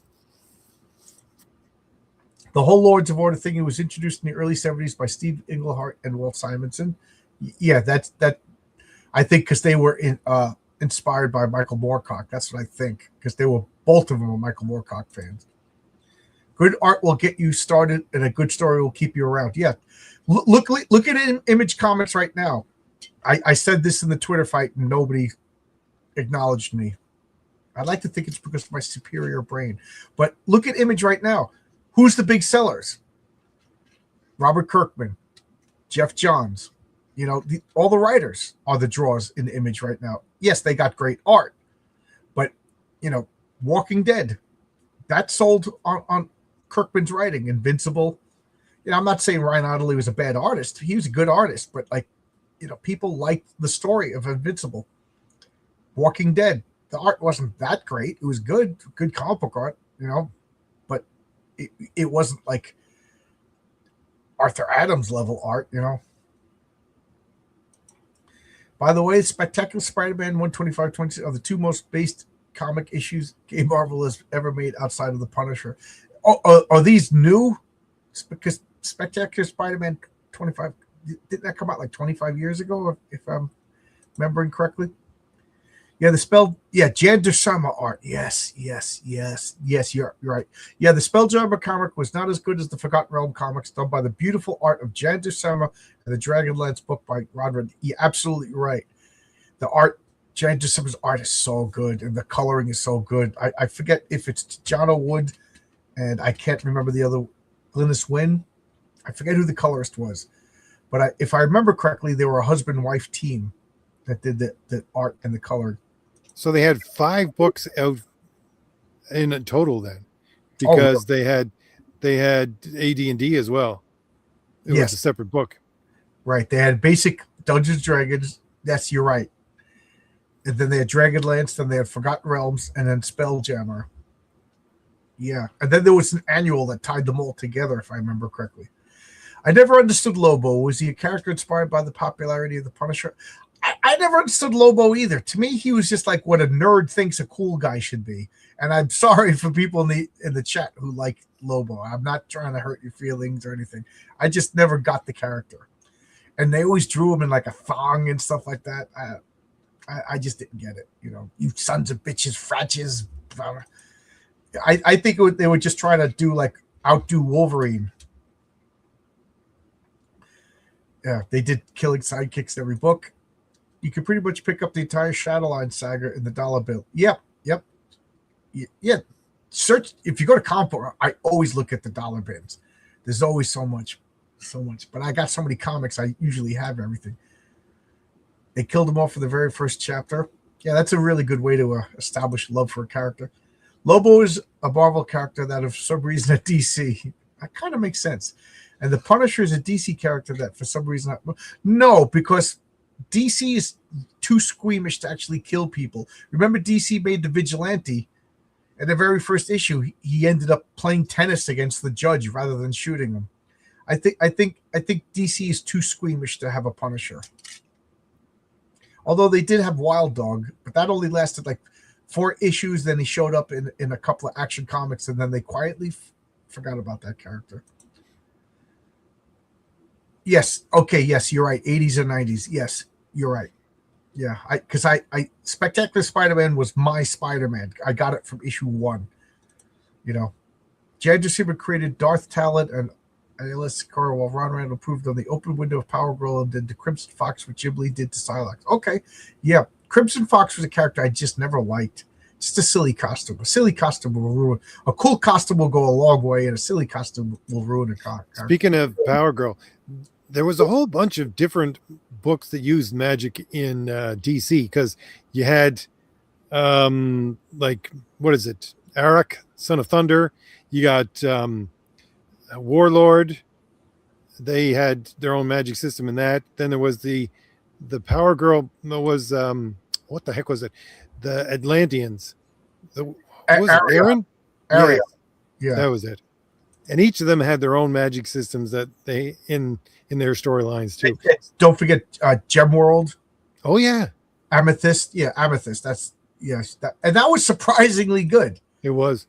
It was supposed to be based. It was supposed to be like, let's hedge our bets. So we'll make like a sorcery comic book for girls. Yeah, it was basically a girl toy line to compete with something like She-Ra. And it was really good. It had that really good Ernie Chan artwork, you know. So, and back then they were pros, so they committed to the bit. It was a good series. Not Gem World. It was Amethyst, Princess of Gem World. Yes. It was really good, and it was kind of like Captain Marvel. Like she was a regular girl in our world, and then boom, she would Narnia over to Gem World. The way I heard it, Lobo was DC's answer to the overtop like Wolverine and the Punisher, a parody, but Alan Grant was the one that could write him. Yeah, I agree. I just first off, like, was he as strong as Superman, but he killed? To me, that ruins it. Like, the Punisher is a regular human who kills, fine. But once you're like at Superman level, you don't need to kill. If Superman kills, then he's not Superman. Like, he's super. He can come up with another solution. I know he killed the Phantom Zone people, but he didn't kill them. He put them in the Phantom Zone. Yeah, those were good books. Absolutely good books. Arion. And remember they made Power Girl like a descendant of Arion for a while? Yes. Like, to be a trick, you know. And then I love Jeff Johns' solution with her. She's the sole survivor of a universe that got destroyed. You know? It was so obvious it worked. 25-26 based on the bad guy talking about sob story, sickle mother, and needing money. And one day, okay, I got to go back and read these. I got to go back and read them. You're making me intrigued. John, have you ever read Marvel's Crystar, the Crystal Warrior, the 8th issue where Danzig got? I know that Fabrizio Aello showed me that. We were talking comic books one day. We did a 10 covers challenge. I showed 10 covers. He showed 10 covers, and Brian Bow showed 10 covers. And that blew me away. That Danzig literally ripped off a Crystar comic. And I only have the first issue. And Fabrizio promised me to get the rest of the issues of Crystar and Sector, the Insect Warrior. They're surprisingly good. And they're cheap, so I'll pick them up. You don't have to convince me to pick up some comics. Then one of his fellow criminals like, bro, you've had enough money. You do this because you like being a criminal. I do think that a lot of criminals do it because they're addicted to it. Also because it says Julia Carpenter Spider-Woman is one of the only 3 based characters at Marvel. Like, till this day or back then. You know, to this day, I'd be amazed that anybody's still based. And why do you say Julia Carpenter is based? I don't remember. You're probably right. I just don't remember. So anything I finally got up to all the comments. I think I got it out of my system to talk about magic systems. Okay, it was a fun topic. I'm glad you picked the topic. We talked. Yeah, again, I can pontificate about this paperclip over here for 2 hours if you could. I had a new partner at work today, and I said, when you're tired of hearing about my comic book, just say something. I don't mind if you tell me to shut up. And he just started laughing. He was like Mr. Sports guy. Like, he knew everything about sports. The last thing he wanted to talk about is a 57-year-old man who still plays Dungeons & Dragons. But he's also 57, so we at least talked about the potential of retiring. And I've got to say that I'm glad he taught me stuff that I didn't know. I'm actually closer to retirement than I thought. If he's right. I got to check him out. Also because okay, you already said that. Julie Carpenter was the second Spider-Woman, right? The one with the black costume. Yes, the one that had a daughter too. Yeah, she was in the Secret Wars. Easy to convince. Go grab Life and Time of Scrooge McDuck after your Donald Duck. Okay, yeah, okay. I didn't like so RJ. I don't know if you're talking if you don't know what I'm talking about, but I bought the Walt Disney Donald Duck Treasury Collection. So it's the first Carl Barks Donald Duck, because I'm a comic book guy. I got a channel and stuff like that, and I never read a Donald Duck comic. And supposedly Carl Barks is this comic book god. And I got to say, there's 3 books, 3 hardcovers. The first one I wasn't too impressed with. But by the end of the 3rd book, I was like, this is great. I really liked it. It took me a while to get what he was doing, and I really, really liked it. But they're long out of print and they're expensive, so I got to pace myself. John, thank you for shouting out my comic tonight. That was great. No, yeah, you sent me a comic book. We talked. Like I said, I'm not a star effer. You know what I mean? Like, I'll talk to people. If you don't have a comic book, as long as you want to talk about comic books, you turn on your camera so I can see your face and have a conversation like normal humans, except for RJ, whose face I never, ever want to see. Because I'm not a normal human. He's not a normal human. It's funny that you said that. My friend Phil, he got, this was back, we were both in our 20s. He got a job. He just struck me as funny. He's a boring story out of nowhere. And he met a guy whose name was also Phil. So he goes, oh, that's funny. My name is Phil. And he's like, yes, my name is Phil too. And he goes, I'm like a man, but different. And my friend Phil was just like, okay. And, he only worked at this place for like a couple of weeks, but he was just like, I don't want to be around that guy. Like, this was the truth. I'm like a man, but different. Okay. I'm going to leave. I'm going to walk backwards slowly and keep you in my sight. Don't get us started on magic systems. We've been talking for 2 hours about magic and magic systems. Based Marvel characters: Punisher, John Walker, and Julie Carpenter. Yeah, I know the Punisher and John Walker, but forgive me for not remembering about Julia Carpenter. I just remembered that she was pregnant and kept her kid, and early Mickey Mouse comics were great. He fought villains. He used a gun and a knife, and in one issue, he faked his suicide. Wow. Fantagraphics version, because the Disney version censored a few stories. Yeah, I'm so mad. I'm looking right over there. I got this big box set of Tintin, and you could tell that there's one issue missing. That's the Nazi issue, is it? No, it's the Congo one, because they drew black people with big lips and everything like that. Yeah. You go back to the Spirit. That's exactly. I mean, his sidekick was just like a monkey. But he wasn't a monkey. I paid like $100 for this. I know what I'm buying. Don't censor me. So now I got to go get Tintin and Congo and stick it in there. And I got to make sure it's like of the same, you know what I mean? I hate that. Don't decide for me what I want.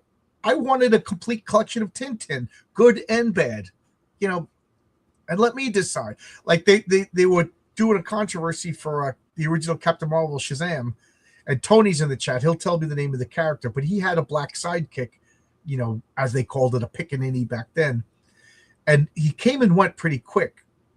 And they were thinking about just censoring that character.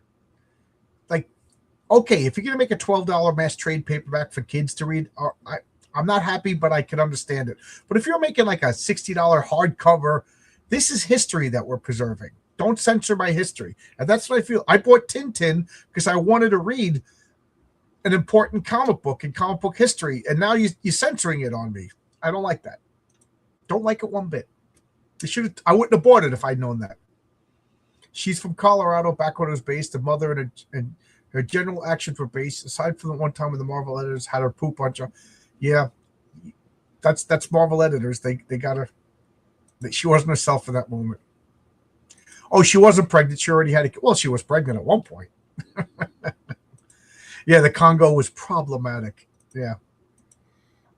I don't know. Now I got to look to see if it's. I mean, if he's killing Nazis, then whatever. Well, I don't see why they would censor that. Anything you want to say, RJ? I'm going to go to sleep. It's good.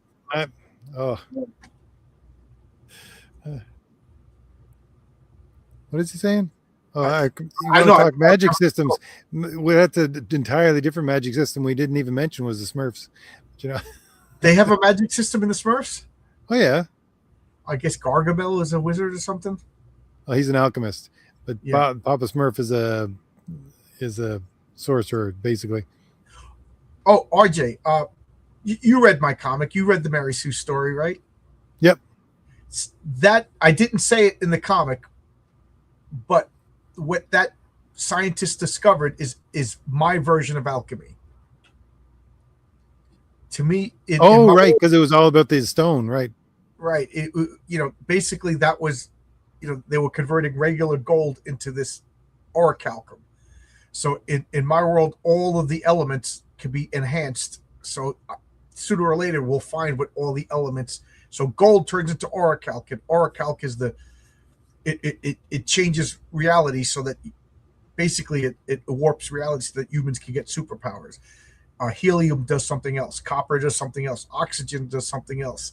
And I got a list of a lot of, not all the elements, some of the elements I can't think of any, but I'll just say, hey, they haven't discovered that yet.